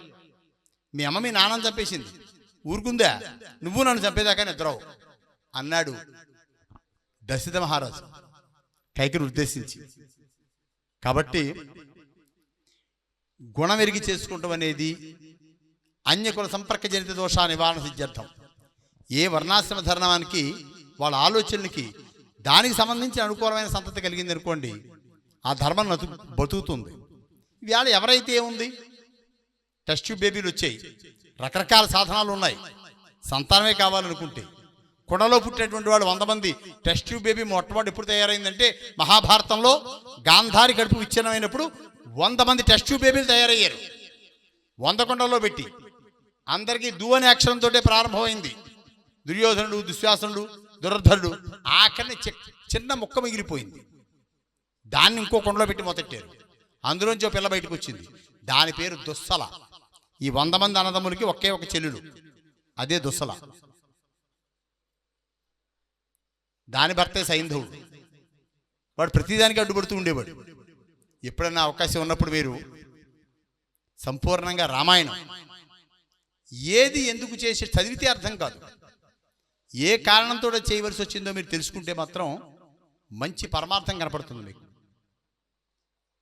భారతం ఎవరిని ఎక్కడ ఉంచాలో శకుని అందుకనే పాండవ పక్షపాత అయి కౌరవుల్ని ఏ పనులు చేయకూడదో పనులని చేయించాడు వాడు. అన్నిట్లకంటే కోపం ఎప్పుడు వస్తుంది? మన తిట్టా పర్వాలేదు, మన ఎదురుగుండా భార్యని ఎవరైనా ఏమన్నా అన్నారనుకోండి, వీడు పక్కగా చీపురు పుల్ల ఎంత ఉన్నా సరే వాడిని కొట్టడానికి వెళ్ళిపోతాడు. మామిడి ఇలా అంటావా నువ్వు అని. అందుకని దుశ్శాసనుడు ప్రేరణ చేసినటువంటి వాడు, జోదంలో ఓడగొట్టినటువంటి వాడు, పాండవుల మీద అపారమైన కోపం రగిలించినటువంటి వాడు, గాంధారి తమ్ముడైనటువంటి శకుని. వాడు ఏ వృక్షం కింద అయితే ఉన్నాడో కౌరవులు అనేటువంటి ఆ వృక్షాన్ని కూల్చాలన్నది వాడి కోరిక. వాడికి తీరని అవమానం జరిగింది, వాడి సోదరులకు అవమానం జరిగింది. అందుకని దూరంగా వెళ్ళి ఏం చేయగలను, బక్కాడు, వికలాంగుడు. కానీ ఏదో రకంగా ఈ కౌరవులను అంతం చెయ్యాలి. అంతం చెయ్యాలి అంటే వాళ్ళకి తీరని దుఃఖం కలగాలి. అంత కోపోద్రిక్తులైతే గాని పాండవుల చేతిలో వీళ్ళు సావరు అని కౌరవుల పక్షాన్ని చేరాడు. చేరి ఏ ఏ తప్పుడు పనులు చేయకూడదో అవన్నీ చేయించాడు. మొట్టమొదటిసారిగా లక్కిలు దహనం చేయించాడు. ఎక్కడున్నాడో పాండవులు చెప్పి, వీళ్ళు ఎలాగ బతుకుతారు, పరమాత్మ అండుందని ఆయన తెలుసు. తర్వాత స్త్రీ మూలకంగా యుద్ధం చేయించాడు. ఈవిని కేకేసి వస్త్రాభరణం చేయని చెప్పాడు. శకునే చెప్పాడు, ప్రయాణం చేసినవాడు వాడే. ఎవరితో చెప్పించాడు? కర్ణుడి దగ్గరికి వెళ్ళాడు. నువ్వు గొప్ప విలువిద్యకారుడివి, అందరిలాగే నువ్వు వచ్చి ద్రుపద మహారాజు కొలువులో బాణం పట్టుకుని మత్స్యాంతరాన్ని కొట్టడానికి ప్రయత్నం చేసావు. నువ్వు అటెంప్ట్ చేస్తే డెఫినెట్గా 100% మత్స్యాంతరాన్ని కొట్టగలవు. కానీ ఆ ద్రౌపది ఏముంది? సూతుడిని నేను పెళ్లి చేసుకోనుంది. అంటే నీ విద్య కంటే కూడా వాళ్ళు కులాన్ని ఎక్కువ పట్టించుకున్నారు. ఈవిని ఎప్పటికైనా సాధించే అవకాశం నీకు వస్తుంది. అది ఎప్పుడు వచ్చింది? పాచికలాడినప్పుడు కర్ణుడి చెవిలో చెప్పాడు, ఆ వేళ నేను అవమానించింది కదా, నువ్వు నాకు పనికిరావు, కాలుగొట్టి కూడా సమానంగా సూత్రులు చేసుకోనుంది కదా, ఈ వేళ వ్యవస్థలు చేస్తే ఏం చేస్తావు చూడు, నువ్వు వెళ్ళి సుయోధనుడి చెవిలో చెప్పు, మహారాజుకు చెప్పు, ఇది ఆయన చేస్తాడు అని శకుని వెళ్ళి కర్ణుడి చెవిలో చెప్పాడు. కర్ణుడు వెళ్ళి దుర్యోధనుడి చెవిలో చెప్పాడు. దుర్యోధనుడు దుశ్శాసనుడికి, ఒరే దాన్ని లాక్కురా వెళ్ళన్నాడు. మెసేజ్ ఎంత బాగా ఫార్వర్డ్ అయిందో తెలుసా? బయట వాటి గురించి ఆలోచిస్తున్నాం. ఇంద్రియాలు చూడండి, 120 కిలోమీటర్ స్పీడ్లో కారు వెళుతోంది. మొట్టమొదట కుక్క అడ్డంగా వచ్చింది కారుకి. మొట్టమొదట ఎవరు చూశారు? కళ్ళు చూసి, కళ్ళు చూసిన కళ్ళు పెద్ద మెదడుకి చెప్పాయి, అదిగో కుక్క అడ్డంగా వస్తుంది. పెద్ద మెదడు అంది, ఇది నాకు సంబంధించిన మ్యాటర్ కాదు, నేను ఫార్వర్డ్ చేసేయండి అంది. ఎవరికి? చిన్న మెదడు అనేటువంటి మెడులు ఆంబలగెట్ట అనేటువంటి ఈ ఆజ్ఞాచక్రాన్ని మెసేజ్ పెట్టింది, కుక్క అడ్డంగా వస్తుందని. ఇది వెంటనే ఆజ్ఞాచక్రం ఇంద్రియాలకి ఇన్స్ట్రక్షన్స్ ఇచ్చింది, బ్రేక్ అయ్యి అంది. యాక్సిలేటర్ నుంచి కాల్ తీసి బ్రేక్ మీద పెట్టాం. ఈ నెట్వర్క్ మొత్తం ఎంత సమయంలో జరిగింది? నువ్వు కుక్కను చూడటం, సంకేతం పెద్ద మెదడుకి వెళ్ళటం, పెద్ద మెదడు నుంచి చిన్న మెదడుకి రావటం, చిన్న మెదడు నుంచి ఇంద్రియాలకి రావటం, ఇంద్రియాలు ఎలర్ట్ అయ్యి యాక్సిలేటర్ నుంచి కాల్ తీసి బ్రేక్ మీద పెట్టడం, కారు ఆగిపోవటం. దీనికి పట్టిన కాల వ్యవధి ఎంత? అంటే ఇది ఎంత షార్ప్నెస్ మీరు ఎందుకు ఆలోచించలేకపోతున్నారు? ఎప్పుడూను మనలో ఉన్నటువంటి గొప్పదైన ఈ మేధస్సు ఎంత సనాతనమైందో, ఎంత గొప్పదో మనం తెలుసుకుంటే అంతకంటే ఆనందం ప్రపంచంలో ఇంకేదీ ఉండదు. అందుకే ఋషులందరూ ఆనందం ఇక్కడ అనుభవిస్తారు. అంతటి మహోత్కృష్టమైనటువంటిది ఇది. అందుకే రెండో పక్షంలో అప్పుడు కూడా ఎలాగాలో కృష్ణ పరమాత్మ అనుగ్రహంతో బయటపడిపోయింది ద్రౌపది. అది కూడా ప్రతిజ్ఞ చేసేలా చేశాడు. ఒక్కొక్కళ్ళు ఒక్కో ప్రతిజ్ఞ చేశారు ఆ వస్త్రాభరణ సమయంలో భార్యను అవమానించినందుకు. అయినా సరే వాడు అనుకున్న పని గోల్ పూర్తవ్వలేదు. అప్పుడు ఆకరస్త్రం వాడాడు. తన మీద కంటే కూడా మితిమీరిన ప్రేమ భార్య మీద కంటే కూడా ఏ వ్యక్తికైనా ఎవరి మీద ఉంటుందంటే తన కడుపును పుట్టిన పిల్లల మీద ఉంటుంది.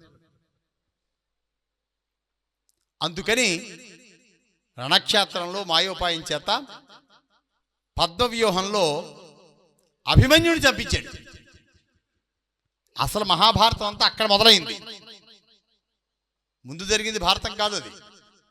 ఎప్పుడైతే తన కొడుకుని చంపాడు అనేటువంటి విషయం ఇంకంటే ఇంకా పగ అనేటువంటిది తీరని స్థాయికి వెళ్ళిపోయింది.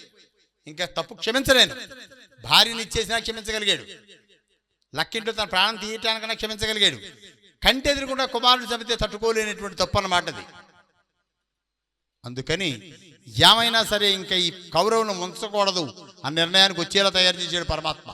కృష్ణుడు కూడా ఉండి మొట్టమొదట నేను గొప్పవాడిని అనుకునేటువంటి సైంధవుని కొట్టించేశాడు కౌరవ పక్షంలో. ఎందుకని జ్ఞానులు కౌరవ పక్షంలో కూడా ఉన్నారు అంటే, పాండవ పక్షంలో ఉంటే ఎవరి చేతిలో చచ్చిపోతాడో, ఎప్పుడు బ్రతాడో వాడు అప్పుడు మిగిలి ఉండొచ్చు. ముక్తి ఎవరి చేతిలో లభిస్తుందో తెలియదు. కౌరవ పక్షంలో ఉంటే నారాయణుడి సమక్షంలో నరుడి చేతిలో హతమైపోవచ్చు. అది భీష్మాచార్య యొక్క ఆలోచన. భీష్ముడు ఎందుకని ఆ వరాన్ని కోరుకున్నాడు అంటే, ఒకసారి అంటాడు, విశ్వరూప సందర్శన యోగం అయితే సభాపర్వంలో ఈ యొక్క విశ్వరూపానికి ఎప్పుడూ ఎవరో చూడలేరంటాడు. నాకు చూడాలనుంది మరోసారి అంటాడు భీష్ముడు. నీ వల్ల కూడా కాదంటాడు. నా వల్ల కూడా కాదా, ప్రయత్నం చేస్తాను అని 5వ రోజు సర్వ సైన్యాన్ని చెండాడేస్తాడు. భీష్ముడి యొక్క దాటికి పాండవులు పారిపోతారు, మొత్తం ఎవరో మిగలరు. నా వల్ల కాదంటాడు అర్జునుడు. భీష్మాచార్యుడితో నేనేం చేయగలను యుద్ధం అంటే, కృష్ణుడికి ఎంతో నవ్వుతూ చాలా ప్రశాంతమైన వదనంతో ఉండేటువంటి కృష్ణుడు మొట్టమొదటిసారి రణక్షేత్రంలో కోపోద్రిక్తుడయ్యాడు. రథాన్ని దిగి నుంచున్నాడు కిందకి. ఈ ధర్మ సంస్థాపన నువ్వు చేయకపోతే అర్జున నేను చేస్తా అని రథం దిగి 2 చేతులు ఉన్నటువంటి వాడు 4 చేతులతో మారాడు. శంఖం, చక్రం, గదా, శార్దూలం ధరించాడు. నేను సంహరిస్తాను ఈ భీష్మాచార్యుడిని అని 2 అడుగులు ముందుకేశాడు. అంటే భగవానుడికి కూడా కోపం అప్పుడు తారస్థాయికి వెళ్ళిపోయింది. వెంటనే రథం దిగిపోయాడు భీష్ముడు. దిగిపోయి, నారాయణ నువ్వు మళ్ళీ ఇంకెప్పుడు నీ విశ్వరూపణ కనపడదన్నావు కదా, నేను వేళ మళ్ళీ నేను చూడగలిగాను. నువ్వు ఇలా మారాలనే ఇన్ని వేల అక్షోణీల బలాన్ని చెండాడేశాను నేను. భగవంతుడు మన యొక్క మొర ఆలించి బయటికి రావాలి. వాడు వచ్చేదాకా వీడి సాధన మాండవు. భీష్మాచార్యుడు ప్రాక్టికల్గా పరమాత్మ బయటికి 2వ పరమాత్మ తెప్పించగలిగాడు. ఎంతో నీతి. మనం ధ్యానం ఎందుకు చేస్తున్నామో, దీని వెనకాల ఆంతర్యం ఏమిటో, ఇది కాన్సెప్ట్ ఏమిటో మొత్తం కురువంశం అంతా సర్వనాశనం చేసేసాడు కృష్ణ పరమాత్మ సమక్షంలో. ఇది చెప్పాడు, నువ్వు చేసిన ప్రతి తప్పు నిన్ను వెంటాడి నిన్ను వదిలిపెట్టకుండా మరణానికి దగ్గరికి తీసుకెళ్ళింది. అందుకే కురువంశం అంతా నాశనం అయిపోయింది. తను కూడా ముగింపు దగ్గరికి వచ్చేసింది. మహాభారతం అయిపోయిన తర్వాత కృష్ణుడు నేను మళ్ళీ తిరిగి రానని చెప్పి హిరణ్య, అర్క, కపిల అనే 3 నదులు కలిసినటువంటి సంగమానికి వెళ్ళాడు. అక్కడ పడుకుని కాలు మీద కాలు వేసుకుని పిల్లంగో రుదుకుంటున్నాడు. దానికి ముందు మహాభారత యుద్ధం కంటే ముందుగానే 1000 చేతులు ఉన్నటువంటి కార్తవీర్యార్జునుడితోటి యాదవులు యుద్ధం చేయవలసి వచ్చింది. యుద్ధం చేయవలసి వస్తే ఈ యొక్క కార్తవీర్యార్జునుడు శస్త్రాస్త్ర 1000 చేతులు వాడికి, అయినా యదువంశం అంతరించట్లేదు. వీళ్ళు ఇంకా పుడుతూనే ఉన్నారు. బాణాలు అయిపోయాయండి, మన దగ్గర బాణపుల్లలు లేవు, బాణం మొల్ల ఒకటే మిగిలి ఉన్నాయని చెప్పారు వెళ్ళి కార్తవీర్యార్జునుడికి. ఇదంతా అడవిలానే ఉంది కదా, ఇదంతా నది ఒడ్డే కదా. ఆ రెల్లి దుబ్బులు తలకాయ మొదలు కట్ చేసి ఆ పుల్లకి ఇన్సెట్ చేసి బాణం తయారు చేసి యుద్ధం చేయండి, ఇప్పటికిప్పుడు ఎక్కడి నుంచి వస్తాయి ఇవన్నీ అన్నాడు. ఈ రెల్లి దుబ్బులు ఇప్పుడు ఎక్కడో తీసేయ మీకు, వీళ్ళు అరగదీసేసినటువంటి రాజులు ఉంది కదా, అందులోంచి పుట్టినవే రెల్లి దుబ్బులు. గాంధారి చెప్పించింది కదా నీ యదువంశం అంతా దీంతో అంతరించిపోతుందని.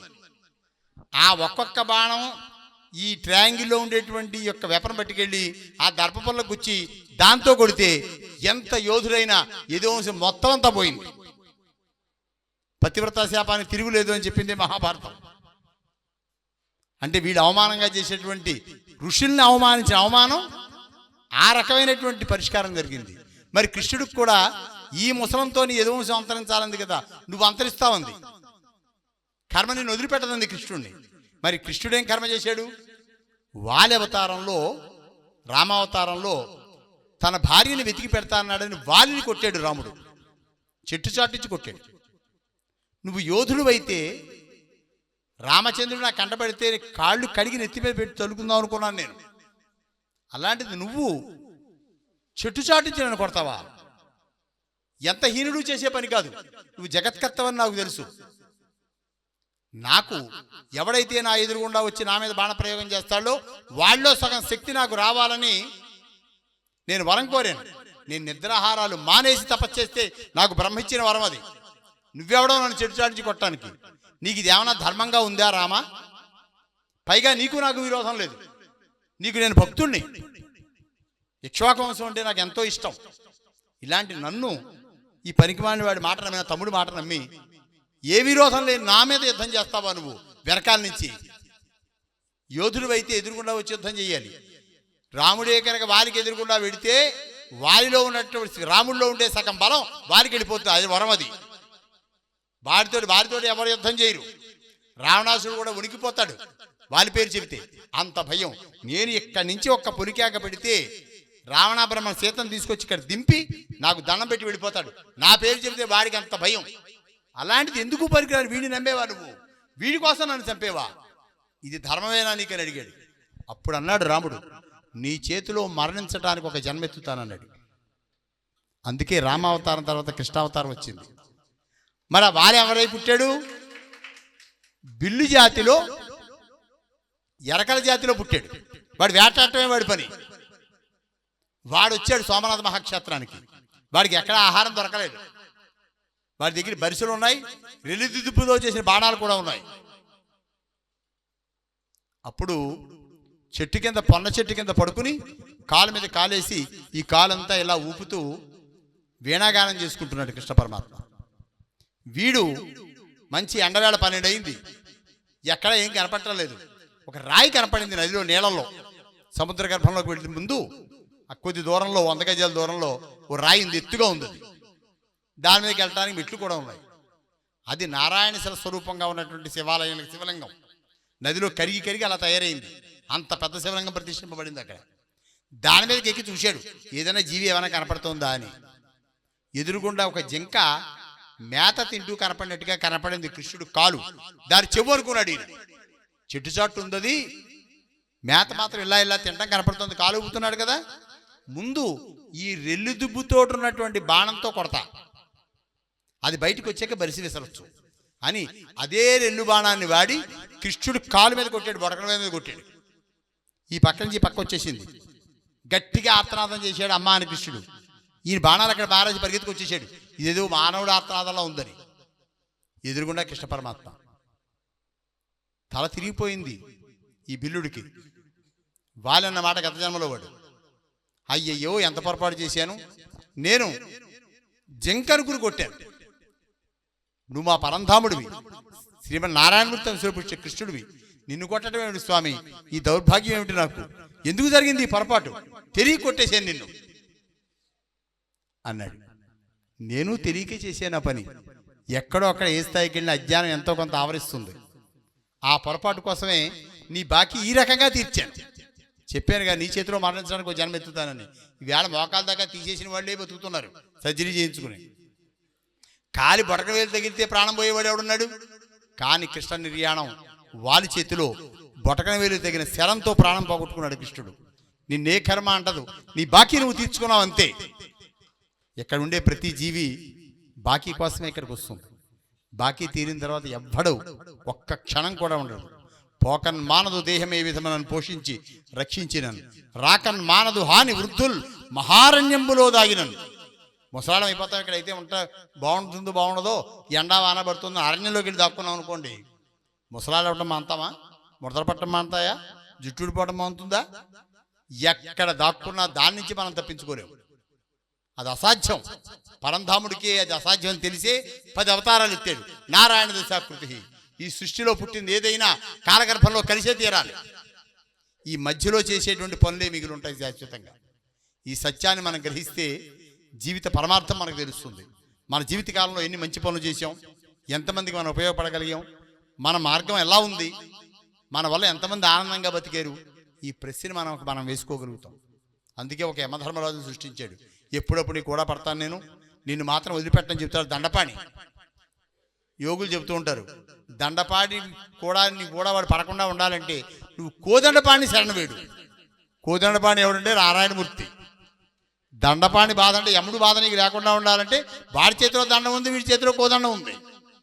నువ్వు ఆయన కంట్రోల్లోకి వెళ్ళిపోయావు అనుకో, వీడి బాధ ఉండదు నీకు. ఇది చెప్పినటువంటి నీతి. అందుకే ఒక రామాయణం, ఒక భారతం, ఒక భాగవతం విన్నందువల్ల ఏమిటంటే అర్థం కాకుండా వీని తలకాయ ఇవ్వడం కంటే ఎవరు ఎందుకు చేశారో, ద్రోణాచార్యుడు ఏం తప్పు చేశాడో, కృపాచార్యుడు ఏం తప్పు చేశాడో, అశ్వత్థామ ఏం తప్పు చేశాడో సవిస్తరంగా మీకు అర్థమవుతుంది.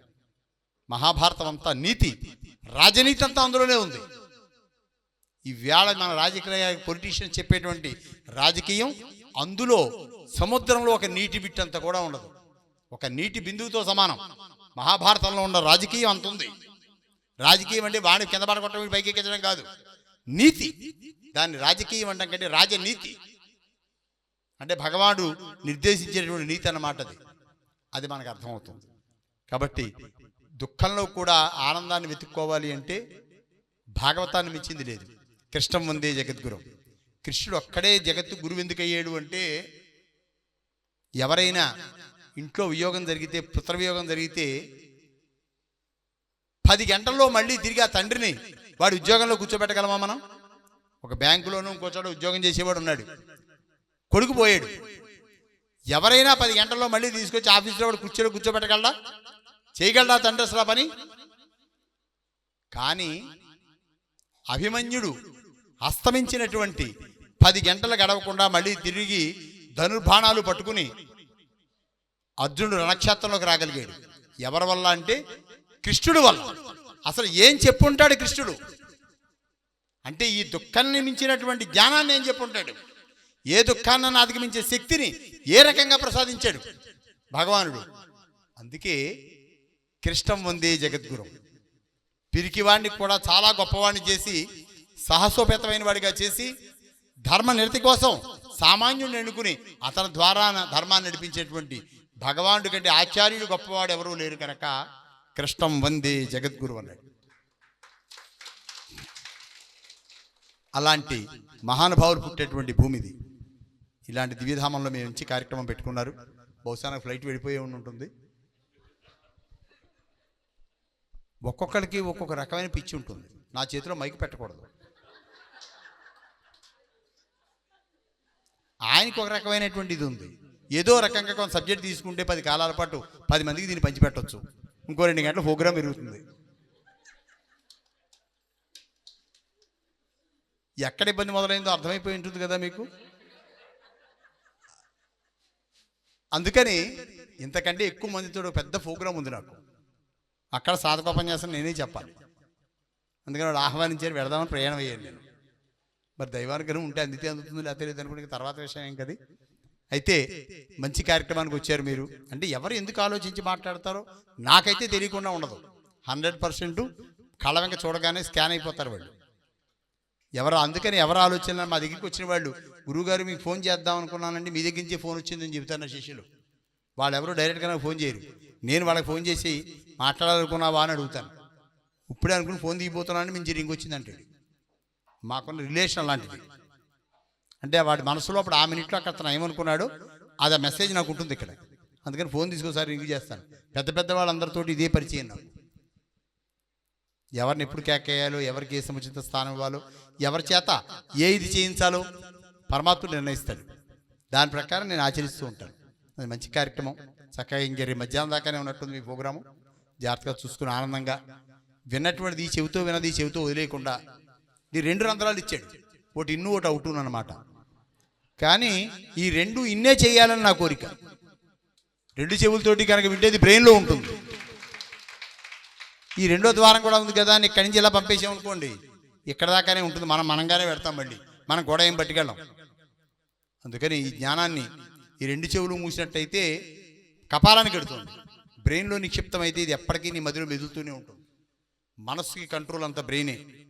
మనసును కూడా అది శాసించగలదు. బ్రెయిన్ నుంచి సంకేతాలు ఏంది, బ్లడ్ సర్క్యులేషన్ కూడా జరగదు. పక్షవాతం అంటే కూడా అదే.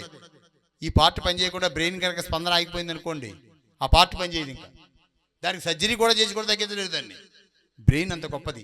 ఈ బ్రెయిన్లో ఉండే నీడ్స్ తినగా తీస్తే 18 కిలోమీటర్లు బారొస్తాయి. దేనికైనా సర్జరీ ఉంది. కానీ ఒక బ్రెయిన్ తీసి కొత్త బ్రెయిన్ పెట్టేటువంటి టెక్నాలజీ విశ్వవ్యాప్తంగా ఎక్కడా లేదు. యూరో సర్జరీలో నేను అనేక మంది డాక్టర్లు బ్రెయిన్ ఓపెన్ చేసేటువంటి ఇవి చూశాను. ఏదైనా క్లాట్స్ వస్తే సర్జరీ చేసేమని చూసాం. అందులో ఏదన్నా చిన్నపాటి మిస్టేక్స్ ఉంటే సరి చేయగలిగిన మనం చూసాను తప్ప, ఈ బ్రెయిన్ తీసి పక్కన పెట్టి కొత్త బ్రెయిన్ పెట్టి మానవుని తయారు చేసే మేధస్సు ఇంతవరకు పుట్టలేదు, పుట్టదు కూడా. సృష్టిలో మానవుడికి అసాధ్యమైన వాటిలో అదొక్కటి ఉంది. కృత్రిమమైన కన్ను తయారు చేయగలడు, కానీ ఇంత గొప్పగా యాక్టివేషన్లోకి వచ్చేటువంటి కన్నుని ఎవడో తయారు చేయలేదు. ఎవరి దగ్గర కన్ను పోతే కన్నుటికి వచ్చి కన్ను పెట్టగలడు అంతే. కిడ్నీ పోతే ఎవరిదన్నా పడితే కిడ్నీ పెట్టగలడు. ప్లాస్టిక్ కిడ్నీ తయారు చేయలేడు. వాళ్ళు మూసుకుపోతే మన శరీరంలో మళ్ళీ ఏదో ఒక పార్ట్లోంచి వాళ్ళు కట్ చేసి ఆ నరం పట్టుకొచ్చి అక్కడ పెట్టి దాన్ని ఫ్లో చేయగలడు. కానీ ఒక కొత్త గుండెని సృష్టించలేడు, కృత్రిమ గుండెని. ఒకవేళ ఊపిరితిత్తులు కొట్టుకున్నట్టు చేసినా కొద్ది గంటలేవి. అది బయటే పెట్టి ఉంచాలి, కళ్ళు తెరిచి చూడటానికి పనికి వస్తాయి అంతే. మరి ఈ వస్తువులకి ఏం విలువ కడదాం మనం? తల్లి ఇచ్చిన కిడ్నీలకి ఏం విలువ కడదాం? హృదయానికి ఏం విలువ కడదాం? శరీరానికి ఇంత అన్నం తింటున్నాం, దీన్ని జీర్ణం చేసి ధాతువులుగా మార్చి శక్తిని ఇచ్చేటువంటి లివర్కి ఏ రకమైనటువంటి ఇచ్చేద్దాం? మరి ఇవన్నీ ఇచ్చిన తల్లికి మనం ఏం చేయగలుగుతున్నాం?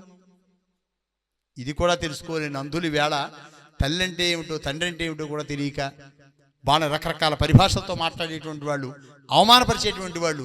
నువ్వు కోడలు చెబుతూ ఉంటుంది, పుట్టింటికి వెళ్ళేవా? ఎక్కడికి వెళ్తాం? మామగారు అడగా, ముసలాయన ఉన్నవాడు కాదు పోయినవాడు కాదు, పోతే ఒకతో గొడవ వదిలిపోను. నన్ను పండక్కి వెళ్ళినాడు, పబ్బానికి వెళ్ళినాడు, ఎక్కడికి వెళ్ళినాడు, ఈ కాపలా సరిపోతుంది నాకు. మా ఆయన చెబితే వినిపించుకోడు, ఈయన చూసేవాళ్ళు లేరు. వెళ్ళలేదా మా పండక్కి ఎందుకు వెళ్ళాలో చెప్పడానికి ఇంత కారణం చెప్పవలసి వచ్చింది. దీనికి అన్నిటికీ అడ్డం ఏంటంటే ముసలాడు.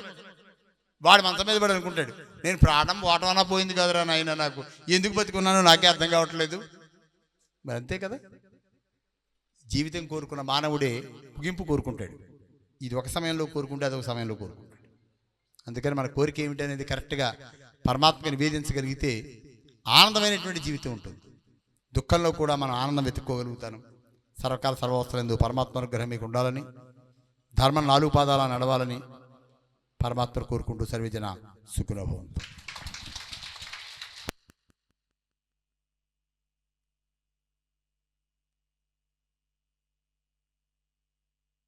థ్యాంక్ యూ గురుగారు. ఒకసారి గట్టిగా చప్పట్లు కొడదాం.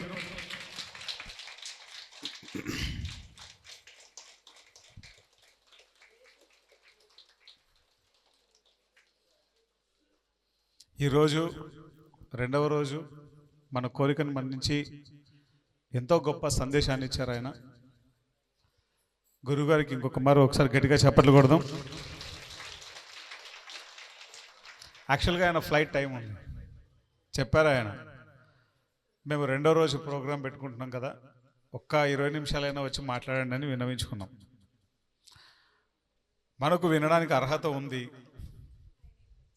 ఆయన తన సమయాన్ని ఇచ్చారు. గట్టిగా చప్పట్లు కొడదాం గురువు గారికి. మాస్టర్స్, మనం భాగవతం, మహాభారతం, రామాయణం ఇలా ఒక్కొక్క క్యారెక్టర్స్ గురించి మనం మాట్లాడతాం. ఎన్నో క్యారెక్టర్స్ మన కళ్ళ ముందరే ఉంటాయి. మన కళ్ళ ముందర ఉన్న క్యారెక్టర్స్ని మనం గుర్తించలేము. ఎందుకంటే దానికి సరి అయిన పర్సన్ ఈ భూమి మీద ఎవరున్నారు మనకు తెలిసిన పర్సన్ అంటే పత్రి సార్ మాత్రమే ఉన్నారు. ఓకే, పక్షవాతంతో ఎక్కడో మూలన పడి ఉంటే, అదే ఏదైనా ఆ వెస్ట్ గోదావరిని ఏదైనా చేయగలరంటే ఇదిగో ఈ మనిషి చేయగలరని చెప్పారు పత్రి సార్. ఆ మనిషి పేరు అండలూరు వెంకటేశ్వరరావు. ఎంతోమంది ఉన్నారు హేమాహేమీలు ఖమ్మం జిల్లాలో. ఆ తెలంగాణ జిల్లా అంతా, తెలంగాణ రాష్ట్రం అంతా జిల్లాలు పట్టుకొని తిరుగుతూ ఉంటారు. ఆయన్ని గుర్తించారు పాల్వంచ హనుమంతరావు సార్ని పత్రి సార్.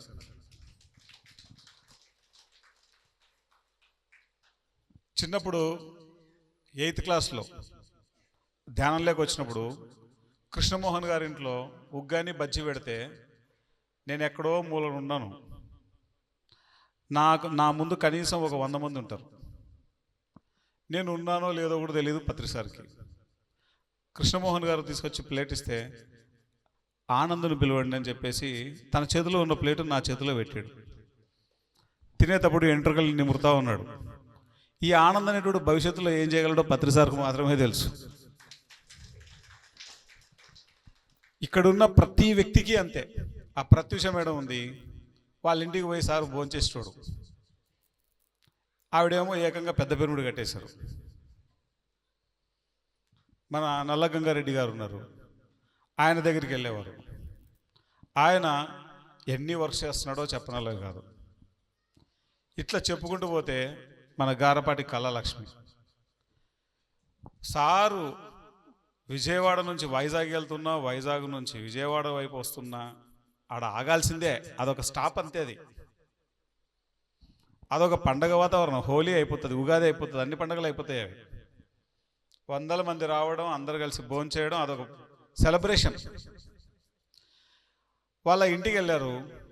వారు కనీసం కొన్ని కోట్ల రూపాయలు ఖర్చు పెట్టారు పిరమిడ్ వ్యాలీకి. ఈరోజు అక్కడ అన్నదానం అంటూ ఉండేది వీళ్ళు స్టార్ట్ చేసిందే. అలా మన కళ్ళ ముందర ఎన్నో క్యారెక్టరిస్టిక్స్ ఉన్నాయి.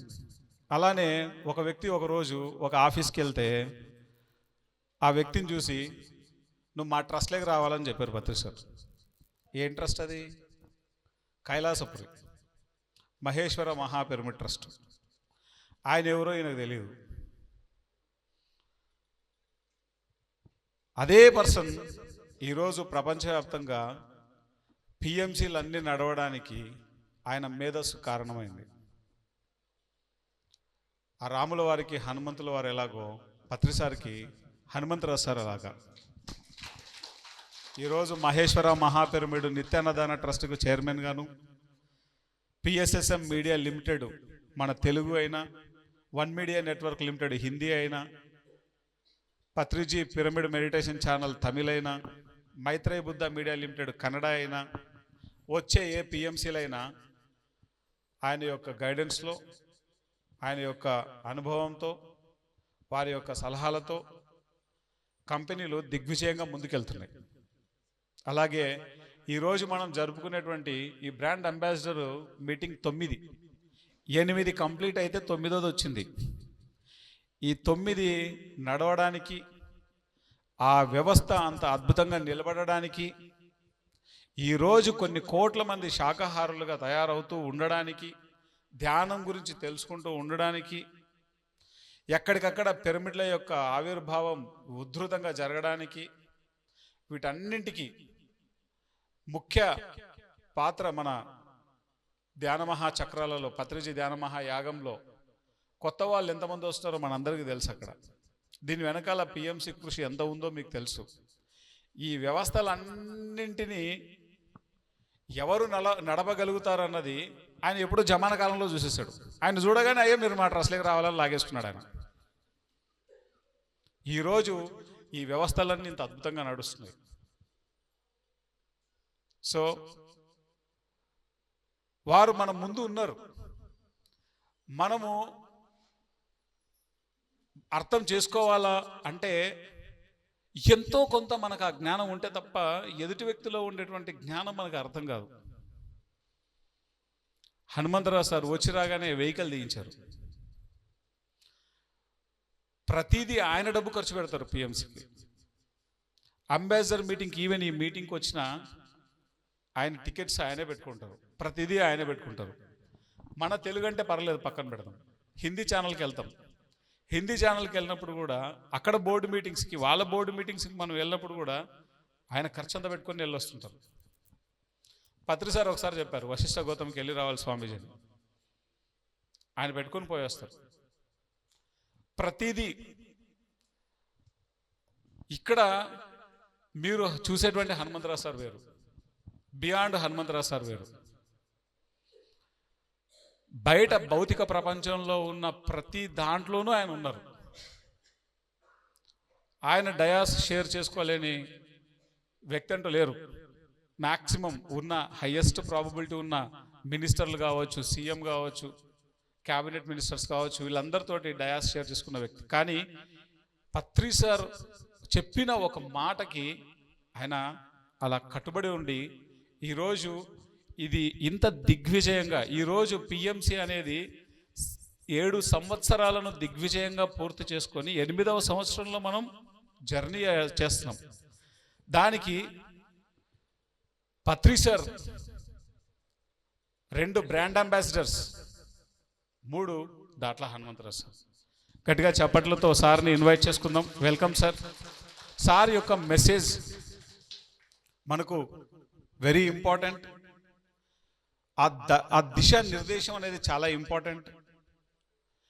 ఈ సమయంలో మన ఎనర్జీ పిఎంసికి ఎంత ఇంపార్టెంట్ అనేది మనం తెలుసుకోవడం ఇంపార్టెంట్, దానికి నిలబడడం కూడా అంతే ఇంపార్టెంట్. దాని గురించి సార్ మాటల్లో మనం తెలుసుకుందాం. సార్ని సాదరంగా ఇన్వైట్ చేస్తూ గట్టిగా చప్పట్లతోటి.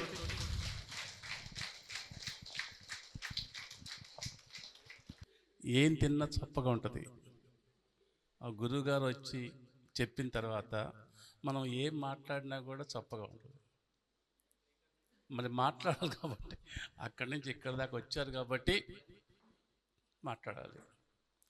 కొన్నిసార్లు మన సంకల్పం మంచిదైతే అదృష్టం ఎలా కలిసి వస్తుందంటే సిద్ధాంతి గారు, గరిమెళ్ళ వెంకటరమణ గారు, సిద్ధాంతి గారు వారికి ఇలా తీసుకురావటం, ఇలా రావటం, పత్రిక గురించి చాలామందికి తెలియని విషయాలు కూడా వారు చెప్పారు. ఇది ఇక్కడ నిన్న ఒక రోజు, ఈరోజు ఒక రోజు, కానీ మాతోటి ఇప్పుడు దాకా 4 మీటింగ్లు అయినాయి. ప్రతి మీటింగ్కి ప్రతిది విషయం కొత్తగా ఉంది. మాకు ఎంతమంది కలిసాం, ఆయన ఏంటంటే చెప్పేటి కూడా ఉదయం నుంచి వస్తుంది. ప్రతి మాట ఉదయంలో నుంచి వచ్చిన భాష అది మన అదృష్టం. ఇప్పుడు బ్రాండ్ అంబాసిడర్ మీటింగ్ 9th అయిందండి. ఇప్పుడు ఆ 9thలో నా దృష్టిలో అయితే, నా ఒపీనియన్లో ఇదే హైయెస్ట్. అందుకని వారికి ఎన్ని కృతజ్ఞతలు చెప్పినా కూడా సరిపోదు, ఎన్ని థ్యాంక్స్ చెప్పినా సరిపోదు. థ్యాంక్స్ అనే మాట చిన్నది. కానీ ఇక్కడ ఈ బ్రాండ్ అంబాసిడర్ మీటింగ్ పెట్టాలి అని సంకల్పం చేసిన మహాతల్లి సునీతమ్మ గారు, కొండబాబు గారు. దానికి బ్యాక్ సైడ్ ఉండే సపోర్ట్ చేసిన మా కళాలక్ష్మి గారు, వెంకటేశ్వరరావు గారు. ఇలా చెప్పుకుంటూ పోతుంటే ఉందండి. అందరూ పెద్ద వాళ్ళందరూ చూస్తుంటే స్వర్ణలత మేడం కానీ, మా గంగారెడ్డి గారు కానీ, రాజు కానీ, ఇటు పక్క హనుమంతరావు గారు కానీ, ఇలా రియల్ మాస్టర్స్ అండి మీరు. పత్రికారు అలా తయారు చేశారు మీ అందరినీ. అందుకని పత్రికారి ఉదయాల్లో ఉండ మీ అందరికీ శిరస్సు వంచి నమస్కారం చేసుకుంటూ,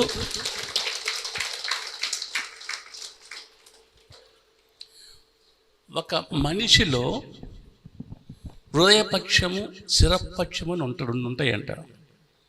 హృదయపక్షం ఏంటంటే రామాయణం. హృదయపక్షంలో ఏం చెబుతుందంటే అభిమానం, ప్రేమ, ఆప్యాయత, సేవ. అది ఉదయపక్షం. శిరపక్షంలో అది మహాభారత్ ఏం చెప్తుందంటే ధర్మం, ఏది మంచిది, ఏది చెడ్డది, ఏం చెయ్యాలి, ఏం చెయ్యకూడదు.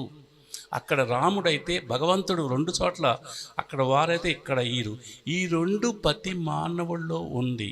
ఆ ప్రతి మానవుల్లో ఉంది కాబట్టి మన పత్రికారి యొక్క దాన్ని తీసుకొని మనకి ఈ ధ్యాన రూపంలో మనకి ఇచ్చారు. అంతకంటే ఏం కావాలి చెప్పండి. కానీ ఇప్పుడు మనం ఏం చేయాలి, దీని తర్వాత ఏంటి అది చెప్పారు గురుగారు. మీరు అప్పుడు ధ్యానం చెప్తున్నారు, దీని తర్వాత వీళ్ళందరికీ ఏంటి, ఎలా సార్? మా వాళ్ళందరూ కలిసి ఎక్కడెక్కడికో వెళ్ళేసి శాకాహార ర్యాలీస్ కానీ, ధ్యానం కానీ చాలా బాగా చెప్తున్నారు. ఇంకా నెక్స్ట్ ఏంటి?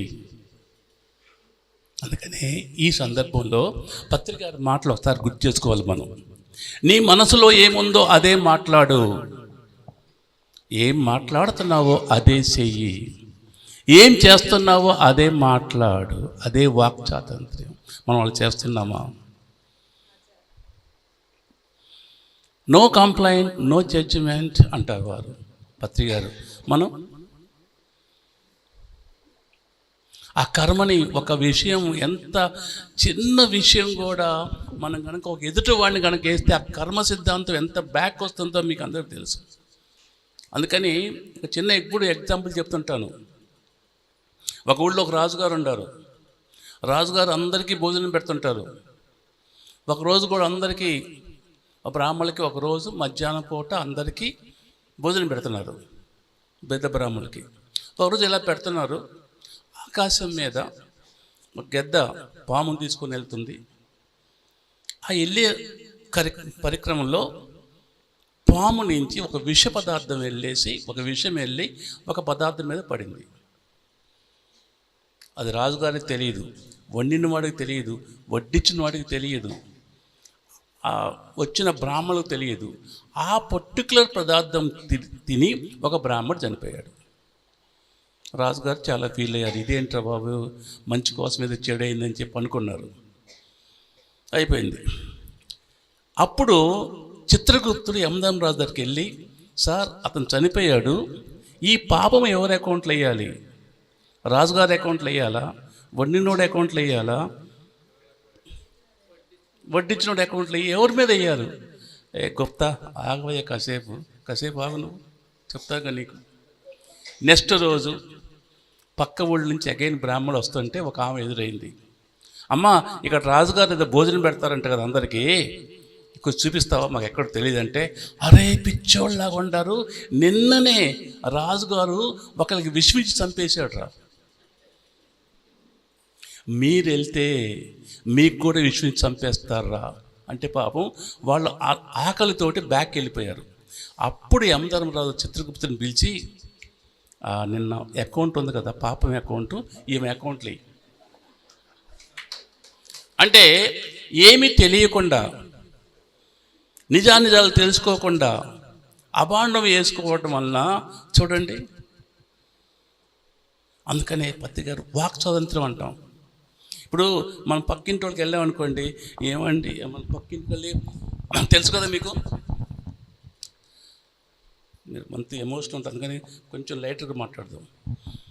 పక్కింటి వాళ్ళు ఉన్నారనుకోండి, సేమ్ ఆంటీ లేకపోతే వదిన గారు అంటారు. ఎప్పుడు పక్కింటి వాళ్ళు అక్క అని పిలవరు, తెలుసా మీకు. పెద్దోళ్ళు అయితేనేమన్నా ఆంటీ, చిన్నపిల్లతో పాప. సేమ్ ఏజ్ అనుకోండి, సేమ్ ఏజ్ తెలుసా మీకు. 99 మంది వదిన గారు బాగుండారా, అమ్మ చీర చాలా బాగుంది, మీ అన్నయ్య గారు కొన్నారమ్మా అలా చెప్తారు. కానీ మీ బావ కొన్నారనరు. ఎందుకు తెలుసా, వాళ్ళ భర్తల మీద వాళ్ళకి నమ్మకం లేదు. అవునా కాదా? అందరు భర్తలు కాదు సార్, అలా కొందరు ఉండరు మానవాళ్ళు, కొంతమంది మంచి వాళ్ళు ఉండరు, కాదంటలేదు ఏమా.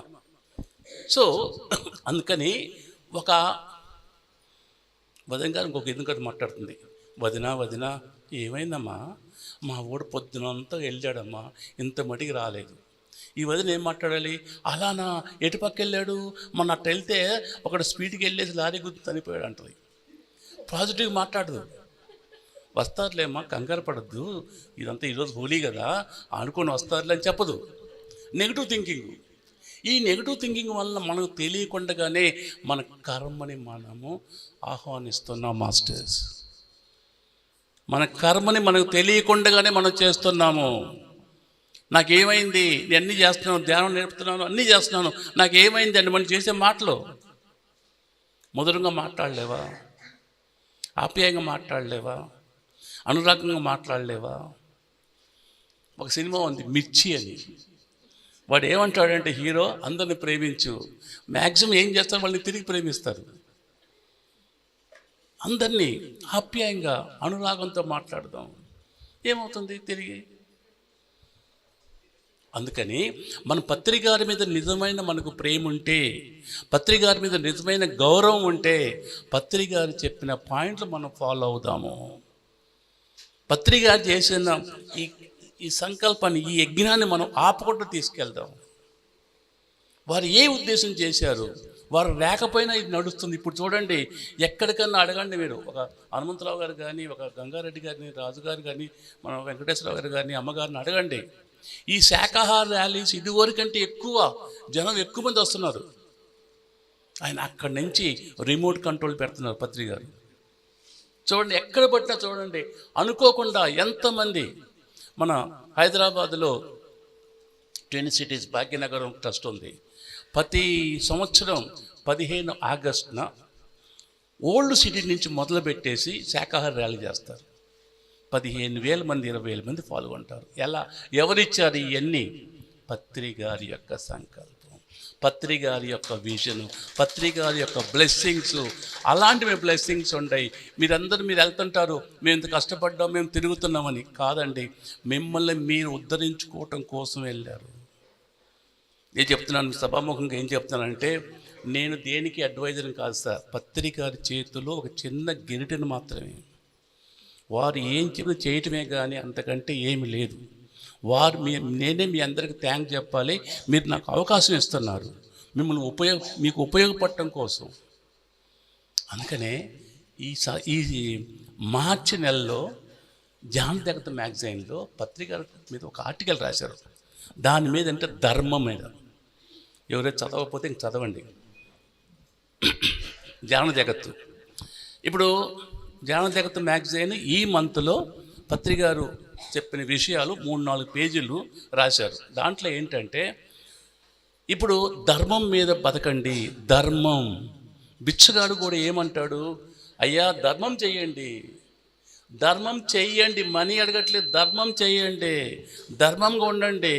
మీరు ధర్మంగా ఉంటే అంతా మీకు ధర్మం రక్షిస్తుంది. అందుకని ఆ సంస్కృతంలో ఏమంటాడు, ధర్మం రక్షిత రక్షిత అంటాడు.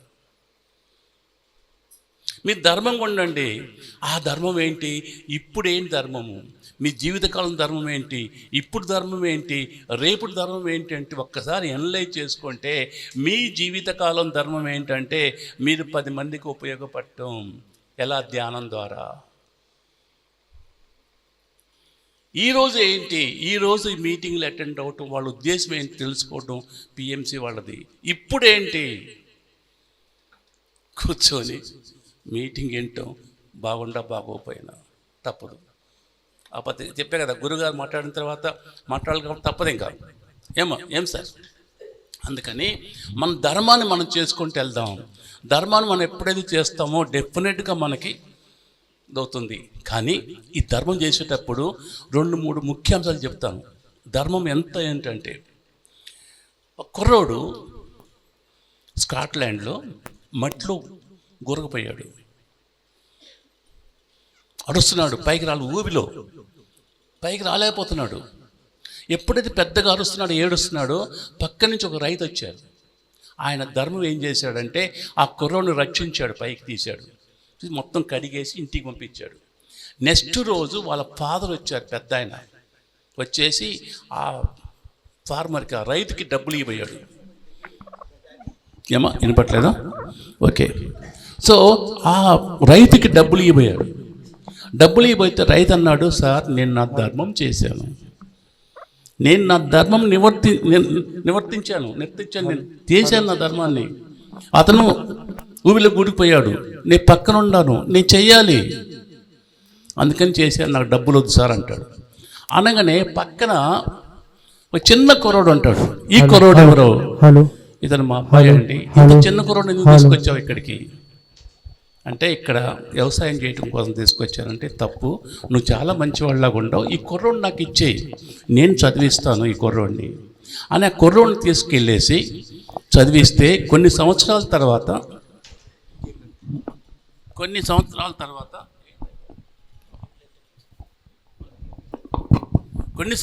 తర్వాత ఆ కుర్రోడు బాగా చదువుకొని అతని వ్యాక్సిన్ అంటే పెన్సిలిన్ అనే ఇంజెక్షన్ కనుగొన్నాడు. ఆయనే సర్ అలెగ్జాండర్ ఫ్లెమింగ్. ఆ ఎంతో మానవాళికి ఉపయోగపడింది. ఆ రైతు తన ధర్మం చేశాడు, ఆ ధర్మం వలన వాడు కొడుకు చదివించబడ్డాడు, ఆ చదవటం వలన వ్యాక్సిన్ వచ్చింది. ఇది రియల్గా జరిగింది. ఆ పెద్ద ఆయన ఎవరు? లార్డ్ రొనాల్డ్ చర్చిల్, పెద్ద ఆయన కొడుకు ఒకసారి నిమోనియాతో బాధపడ్డాడు. ఏ మందులు ఏడ్చినా ఏం తగ్గలేదు. ఆఖరికి ఈ పెన్సిలిన్ ఇంజెక్షన్ కనిపెట్టిన ఫ్లెమింగ్ చేసిన ఆ పెన్సిలిన్ ఇంజెక్షన్ వాడితే ఆ కుర్రోడికి నిమోనియా తగ్గింది. ఆ కుర్రోడు ఎవరు? Sir Winston Churchill, farmer prime minister of London, UK. చూడండి, ఒక రైతు ధర్మం చేసుకుంటూ వెళ్తే ఆ ధర్మము ఎలా ఉపయోగపడింది, ప్లస్ ఆయన చదివిస్తుంటే ఆ ధర్మము ఎలా ఉపయోగపడింది వాళ్ళ కొడుక్కి. ఏమీ ఆశించకుండా మనం ధర్మం చేసుకుంటూ వెళ్ళిపోయామనుకోండి, బ్రహ్మాండంగా ఉంటుంది. అది కూలంకషంగా పత్రి గారు రాశారు. పత్రి గారి యొక్క ఆర్టికల్ ఈ మంత్ది, అది మార్చి జ్ఞాన జగత్తులో. అది ఒకసారి చూడండి, ఒకసారి చూసి చేయండి, అది ఫాలో అవ్వండి. ఎక్కడ పాసిబిలిటీ ఉంటే అక్కడ మన ధర్మం మనం చేసుకుంటే వెళ్ళిపోవటమే సార్. ఇలా చెప్తున్నప్పుడు, మన అమెరికాలో ఉన్నప్పుడు ఇలా చెప్తున్నప్పుడు ఒకళ్ళు అడిగారు, సార్ ఇంత చెప్తున్నారు మీరు, మాకు 2 విషయాల్లో 2 చెప్పండి, ఎక్కువ చెప్పకుండా అసలు మానవుడు ఎలా ఉండాలి చెప్పాను. 2 పాయింట్ చెప్తాను, ఏం సింపుల్ అని చెప్పా. ఏంటన్నా, ఇతరులు ఏం చేస్తే నీకు బాధ కలుగుతుందో, ఇతరులు ఏం చేస్తే నువ్వు నష్టం కలుగుతుందో, ఇతరులు ఏం చేస్తే నీకు బాధపడి ఉంటావో అది నువ్వు ఇతరులకు చెయ్యొద్దు. రిపీట్ చేస్తానండి. ఇతరులు ఏం చేస్తే నీకు బాధ కలుగుతుందో, ఇతరులు ఏం చేస్తే నీకు నష్టం వాటిల్తుందో, ఇతరులు ఏం చేస్తే నువ్వు బాధతో జీవితంతో సఫర్ అవుతావో అది నువ్వు ఇతరులకు చెయ్యొద్దు. First point. రెండో పాయింట్, ఇతరులు ఏం చేస్తే నీకు ఆనందం కలుగుతుందో, ఇతరులు ఏం చేస్తే నీకు లాభం కలుగుతుందో, ఇతరులు ఏం చేస్తే నువ్వు జీవితం మొత్తం సుఖ సంతోషాలతో ఉంటావో అది నువ్వు ఇతరులకు చెయ్యి. బ్రాకెట్లో చెయ్యగలిగితే, నేను చేయమంటలేదు, చెయ్యగలిగితే. ఓదార్పు, ఒక్కోసారి ఓదార్పు. నేను మీకున్నాము, మేము సైతం మీకున్నాము. పక్కన వాళ్ళు బాగోలేదు అనుకోండి, మనం వెళ్ళేసి ఒక చిన్న ఆప్యాయంగా మాట్లాడాం అనుకోండి, ఎంత ఓదార్పు ఉంటుందండి. ఇదే జీవితం మొత్తం. మీరు ఎక్కడికి వెళ్ళినా కూడా, ఎంత వెళ్ళినా కూడా, ఎంత భగవద్గీతను చదివినా కూడా. సో ఇది మనం ఫాలో అవ్వాలి. ఇంకొకటి ఏంటంటే, మిమ్మల్ని అందరిని రిక్వెస్ట్ ఏంటంటే, మనం ఎలా ప్రవర్తించాలి. మనం మెడిటేటరం, మనం ధ్యానములు. మనల్ని చూసి ఒక్కో ధ్యానం చేస్తే ఇలా ఉంటారా, ధ్యానం చేస్తే ఇలా ప్రవర్తిస్తారా, ధ్యానం చేస్తే ఇలా హై లెవెల్లో ఉంటారా, మనం కూడా ధ్యానం చేయాలి అనుకునేటట్టు మనం ప్రవర్తించాలి మాస్టర్స్. ఇప్పుడు పత్తోటి ధ్యానం చేస్తున్నప్పుడు ఎగ్జాంపుల్ నేను చెప్తాను. ఒక ఇంట్లో పేరు చెప్పడం బాగుంటుంది, ఊరి పేరు చెప్తాను. కరీంనగర్, ఏమనుకోద్దాం, ఎవరిని కరీంనగర్ ఉంటే ఒక కేసు నా దగ్గరికి వచ్చింది. ఏమో మా కుర్రోడు, నాకంతా ఇది ఒక్కడే కాదు, మనకి చాలా ఇవి ఉన్నాయి. కొన్ని మ్యారేజ్లు చేస్తుంటాను, కొన్ని ఏమన్నా లవ్ మ్యారేజ్లు సెటిల్ చేస్తుంటాను, కొన్ని ఏమన్నా విడాకుల కేసులు సెటిల్ చేస్తుంటాను. ఇవన్నీ చాలా ఉండేలేండి, పెద్ద పెద్ద కేసులు ఉన్నాయి. అయితే ఒక అమ్మాయిని చేశాడు. ఆ అమ్మాయిని నేను కొద్దిగా కుర్రోడు వచ్చి, సార్ మీరు కొద్దిగా వస్తారా కరీంనగర్ అని. అమ్మ మీ కరీంనగర్ పేర్లు అడుగుతూ దయచేసి. వచ్చాను. అమ్మ కుర్రోడు మంచి అబ్బాయి అమ్మా, చాలా మంచి కుర్రోడు, బాగా చదువుకున్నాడు, బాగా సంపాదిస్తాడు. మేము ఇవ్వండి. ఏంటంటే వాళ్ళ అమ్మోళ్ళు మెడిటేషన్ చేస్తారండి. అదేంటమ్మా మెడిటేషన్ బాగుంటుందో. ఏ మెడిటేషన్ మాకు, ఆమెకు ఎంత యుగో అంటే మెడిటేషన్ అంటే, ఆమె చూసి అసలు మెడిటేషన్ అంటే మాకు ఎరక్త పట్టిందాను. చూడండి, ఒక చిన్న ఆమె వలన, ఒక చిన్న మొత్తం వలన ఎంటైర్ ధ్యానులకి ఎంత వస్తుంది చూడండి. నేను అమ్మని ఈయనంటది, అది కాదమ్మా అందరూ అలా ఉండరు, ఆమె ఏదో ఉంటుంది, మీరు ఏదో చూసుంటారు కదా తల్లి. వాళ్ళిద్దరు, మీరు ఇందాక చాలా గురుగా చెప్పారు కదా, వాళ్ళ అబ్బాయి అమ్మాయి బాగుంటారు, చాలా చదువుకున్నారు, మీ అమ్మాయి చదువుకుంది, మేము గ్యారెంటీ ఉంటాం, పెళ్లి చేసాం, వేరే విషయం అనుకోండి. నేను ఎందుకు చెప్తున్నానంటే, ఈ పాయింట్ ఎందుకు తీసుకొస్తున్నానంటే మీకు, అంటే ధ్యానులు ఎలా ఉండాలి. మనం కూడా మిగతా వాళ్ళతో ఇసుకపడ్డాం అనుకోండి, ఉపయోగం ఏంటంటే మనం నేర్చుకొని ఏమైపోయింది. ఆ ధ్యానం చేసి మనం ఎలా మెచ్యూర్డ్ అవ్వాలి, ఎలా హై లెవెల్ ఉండాలి, ఎలా మృదుగా మాట్లాడాలి. ప్రతిదీ మనం మిగతా వాళ్ళకి మోడల్ అవ్వాలి, మిగతా వాళ్ళకి మనం ఉదాహరణ అవ్వాలి. మెడిటేషన్ చేస్తే, ధ్యానం చేస్తే ఇలా ఉంటారా. మనం 10 మాటలు చెప్పిన దానికంటే కూడా ఇలా ఉంటే వాళ్ళంతటా వాళ్ళే వస్తారు, మాకు కూడా మెడిటేషన్ నేర్పమని. అంటే మనం సాకారం చేస్తా, మెడిటేషన్ చెప్తా, ఇది కూడా చేసామనుకోండి, మన ప్రవర్తన కూడా ఇంకా ఎక్కువ మంది రావడానికి అవకాశం ఉండి, మన పత్రిక ఆశయాన్ని ఇంకా చాలా చాలా ముందుకు తీసుకెళ్ళడానికి మనకి స్కోప్ ఉందండి. కానీ పిరమిడ్ మాస్టర్స్ ఏం చెప్తా sir, east and west, pyramid master is the best. Pyramid మాస్టర్కి మంచి తెలివి కూడా ఉంది, బ్రహ్మాండం తెలియగలవాళ్ళు మనోళ్ళు. ఒకసారి ఎట్నే ఒక ఆయన ఎయిర్పోర్ట్లో కూర్చున్నాడు. ఏం చేస్తున్నారు మీరు, అప్పటి నుంచి ఖాళీకి కూర్చున్నారు, మీరు కళ్ళు మూసుకున్నారు అంటే, మేము మెడిటేషన్ చేసుకుంటున్నామండి. మెడిటేషన్ ఏంటి, అదంటే పెద్ద గొప్పే ఉంది. నేను ప్రశ్న వేస్తాను మిమ్మల్ని, నేను ప్రశ్నకు సమాధానం చెప్పండి. మీరు సమాధానం చెప్తే నా ప్రశ్నకి నేను మీకు 10,000 ఇస్తాను. మీరు నాకు క్వశ్చన్ వేయండి, నేను సమాధానం చెప్తే 1000 రూపాయలు ఇవ్వండి. సార్ నేను పిరమిడ్ మాస్టర్ ఏదో ధ్యానం చేసుకుంటున్నాను సార్, టైం ఉంది కదా, వాడు అనౌన్స్మెంట్ చేస్తాడు, కాసేపు ధ్యానం చేసుకుంటున్నా అంటే చెప్తున్నా కదా, మీరు ధ్యానం అంటారు, ధ్యానం అంటే మరి సబ్జెక్ట్ రావాలి కదా మీకు అన్నారు. సో ఈ పని ఎలా ఉందని, సరే సార్ ఏమని చెప్పారు మీరు క్వశ్చన్ వేస్తే నేను చెప్తే 10,000 ఇస్తారా. నేను వేస్తే మీరు చెప్పకపోతే మీరు చెప్తే 1000 రూపాయలు, అంతే కదా? ఓకే. ఒక జీవి కొండ మీదకి వెళ్ళేటప్పుడు 4 కాళ్ళతో వెళ్తుంది. ఒక జీవి కొండ ఎక్కేటప్పుడు 4 కాళ్ళతో వెళ్తుంది, దిగేటప్పుడు 3 కాళ్ళతో దిగుతుంది. ఆ జీవి ఏ జీవి? ఇంకా మనోడు ల్యాప్టాప్ తీసుకున్నాడు, ఎత్తుకున్నాడు, గూగుల్ ఎత్తుకాడు, అక్కడ ఎత్తుకాడు, ఇక్కడ ఎత్తుకాడు, ఇక్కడ ఎత్తుకాడు, అది ఇక్కడ. ఇంకోసారి చెప్పు. ఏం లేదు సార్, ఒక జీవి కొండెక్కేటప్పుడు 4 కాళ్ళతో వెళ్తుంది, బట్ వచ్చేటప్పుడు 3 కాళ్ళతో దిగుతుంది. ఆ జీవి ఏది? మొత్తం ఎతికాడు, దొరకట్లా, ఏం లేదు. సారీ సరే 10,000 తీసుకో, నీ చెప్పలేకపోయినా తీసుకో 10,000 ఇచ్చాడు. ఇచ్చిన తర్వాత ఇప్పుడు నేను క్వశ్చన్ వేస్తాను. నాకు క్వశ్చన్ ముందు నాకు సమాధానం చెప్పు. ఆ జీవి ఏంది? సార్ నాకు కూడా తెలియదు, 1000 రూపాయలు తీసుకోండి అంటే ఏం పిచ్చోళ్ళ ప్రైవేట్ మాస్టర్లు అంటే? అంత తెలియగలవాళ్ళు, అవునా కదా? అంత తెలివి ఉంది మనకి. ఎవరిచ్చారు మనకి? పత్రికలు ఇచ్చారు. అది ఉపయోగించాలి కదా, ఆ టైం బట్టి కొట్టాలి డైలాగు, అవునా కదా? కానీ కాకపోతే ఏంటంటే కొంచెము ఈ తగ్గించండి, ఈ ప్రిస్టేజ్ ఇవన్నీ ఉంటుంది కదా. అందుకని మొన్న కూడా అమ్మగారు చెప్పాను, ఒక సినిమాలో వాణిశ్రీ క్యారెక్టర్ ఉంటుంది. వాణిశ్రీ మీ అందరూ తెలుసు, అంత పొగరు అనమాట, చాలా పొగరు. పక్కింట వచ్చింది, వదిన గారు రాండి కూర్చోండి.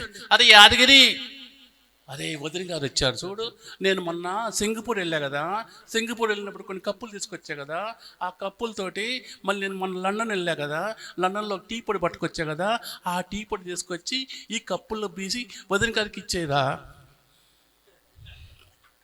వదిన తీసుకో వదిన. అమ్మాయి థ్యాంక్స్ అమ్మా, నువ్వు తాగవా? చీపాడు, నేను కాఫీ నేను టీ తాగను, నేను బోర్నవిటా తాగుతాను. అది తాగాల వద్దా? టీ తాగాల వద్దమ్మా? చెప్పింది మంచిగా చెప్పింది, మస్తుగా చెప్పింది. ఒకటే విషయంలో నేను సింగపూర్ వెళ్ళాను, నేను లండన్ వెళ్ళాను, కప్పులు తీసుకొచ్చాను, టీ పొడి తీసుకొచ్చాను, అంత బాగానే ఉంది. అక్కడ ఆగచ్చు కదా. అమ్మ నువ్వు తాగండి, నేను టీ తాగను, నేను తాగను, నేను బోర్నవిటా తాగుతాను. ఆ కప్పు ఇలా తీసుకెళ్ళి తాగాల వద్దా? అలాంటి వాళ్ళు మన వాళ్ళు కొంతమంది ఉన్నారు. అందుకని దానికి మీరు అలా వెళ్ళకుండా మనకేంటంటే మన కులం లేదు సార్, మన కులమే ధ్యాన కులం. మన ధ్యాన కులం, ధ్యాన కులం మంది, అవునా కదా? ఇంకేంటి, మనలో మనకే పెళ్ళిళ్ళు చేసుకోవాలి. అందుకనే నేను చూశాను సార్, చాలామంది వస్తున్నాం. కానీ ఒక చిన్న ఎగ్జాంపుల్ చెప్తాను. జరిగింది, ఒక మ్యారేజ్కి వెళ్ళాను నేను.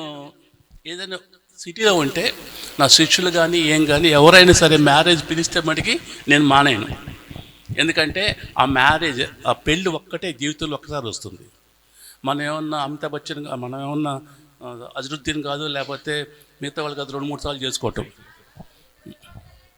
లేదా? ఇప్పుడు కాదు, అమ్మాయి అనగానే టక్కన మీకు వచ్చిందన్నమాట. సరే,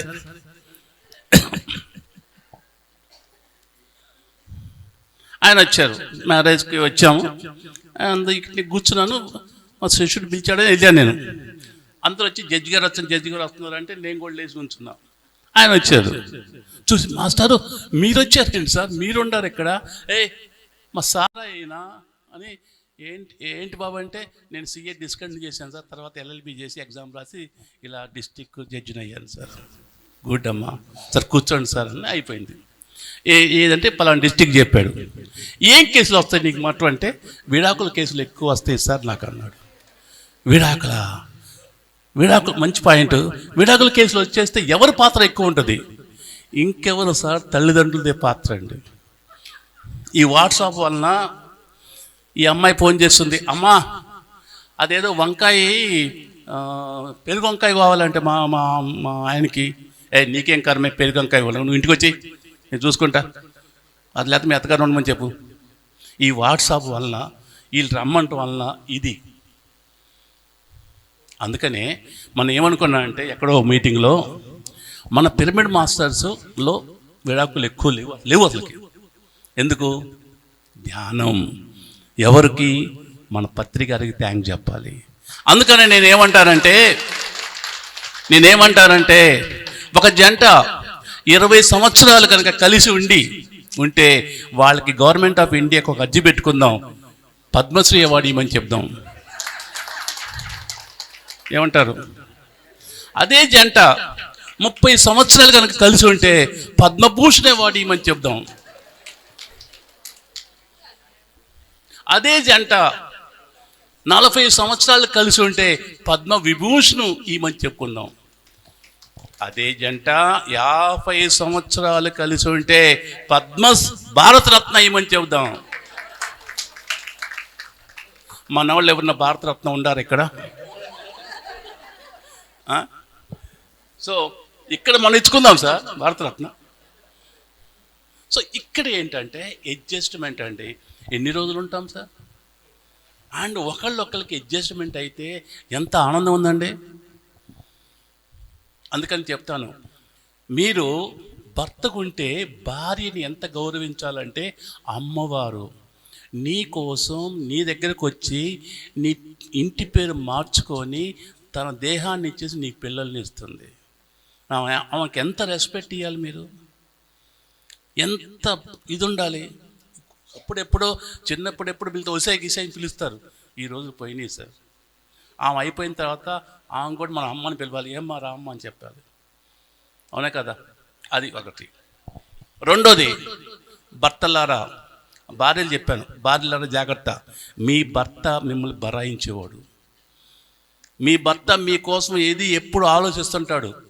పిల్లల కంటే ముందు మేము ఆలోచిస్తారు. అవునా కదా? అందుకని మీ ఇద్దరు made for each other. Made for each other అంటే ఏదో పర్సనాలిటీ కాదు, సేమ్ కాదు, ఐడియాస్, సేమ్ ఐడియాస్ ఉండడం వల్ల మేడ్ ఫర్ ఈచ్ అదర్ అంటాం. అంతేగాని ఒకళ్ళు ఎత్తుకుండి ఒకళ్ళు తక్కువ ఉండి లేకపోతే ఇద్దరు సేమ్ ఉంటే మేడ్ ఫర్ ఈచ్ అదర్ అంటే కాదు. మనం ఒక మ్యారేజ్కి వెళ్తే అబ్బాయి చాలా హైట్గా ఉన్నాడు, అమ్మాయి ఏమన్నా చాలా చిన్నగా ఉంది. నేను అన్నాను మేడ్ ఫర్ ఈచ్ అదర్. ఏం సార్ జోకేస్తారు మీరు? వాడేమన్నా ఆయనతో వచ్చి హైట్ ఉంటాడు, జయభద్ర లాగా ఉంది ఏమో, మేడ్ ఫర్ ఈచ్ అంటాడు. పీనాకో అంటే పిచ్చి నా కొడక, అది కాదురా. అందుకని చిన్న అనమాట. ఏం చేయాలి మరి? పీనాకు అంటాం. పీనాకు అది కాదురా, ఉద్దేశం అది కాదు. ఏంటంటే ఆ అబ్బాయి ఐడియాస్, ఈ అమ్మాయి ఐడియాస్ ఎప్పుడు కలిసి ఉంటాయి. వాళ్ళు జీవితాంతం కలకాలం ఉంటారు. వాళ్ళు మధ్యలో ఎవరిని రానియరు. అందుకని నేను మేడ్ ఫర్ ఈచ్ అదర్ అంటాం. పర్సనాలిటీ ఒక్కడు కాదు, అందుకని ఉండాలి. అందుకని నేనేం చెప్తున్నానంటే, ఇక్కడ మనము ధ్యానులము, వీళ్ళందరికీ మనం మోడల్ అయ్యాలి. వీళ్ళందరూ మనం చూసి నేర్చుకోవాలి.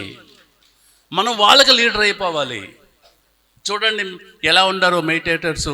వాళ్ళు ఎంత ధ్యానం చేసుకొని ఎంతమందికి ధ్యానం చెప్తున్నారో, ప్లస్ వాళ్ళు ఎలా బిహేవ్ చేస్తున్నారు, ఎలా ప్రవర్తన ఉంటున్నారు, ఎలా స్వీట్గా మాట్లాడుతున్నారు, ఎలా ఆప్యాయంగా మాట్లాడుతున్నారు, ఎన్ని అనురాగంతో మాట్లాడుతున్నారు అనే దాన్ని మీరు పెట్టుకోవాలి మాస్టర్. ఆప్యాయత, అనురాగం ఎంత ఆనందంగా ఉంటుంది చెప్పండి. ఏమ్మా ఏం తల్లి బాగుండారా అన్నాను, మీరు ఎలా ఉండాలని అడగండి.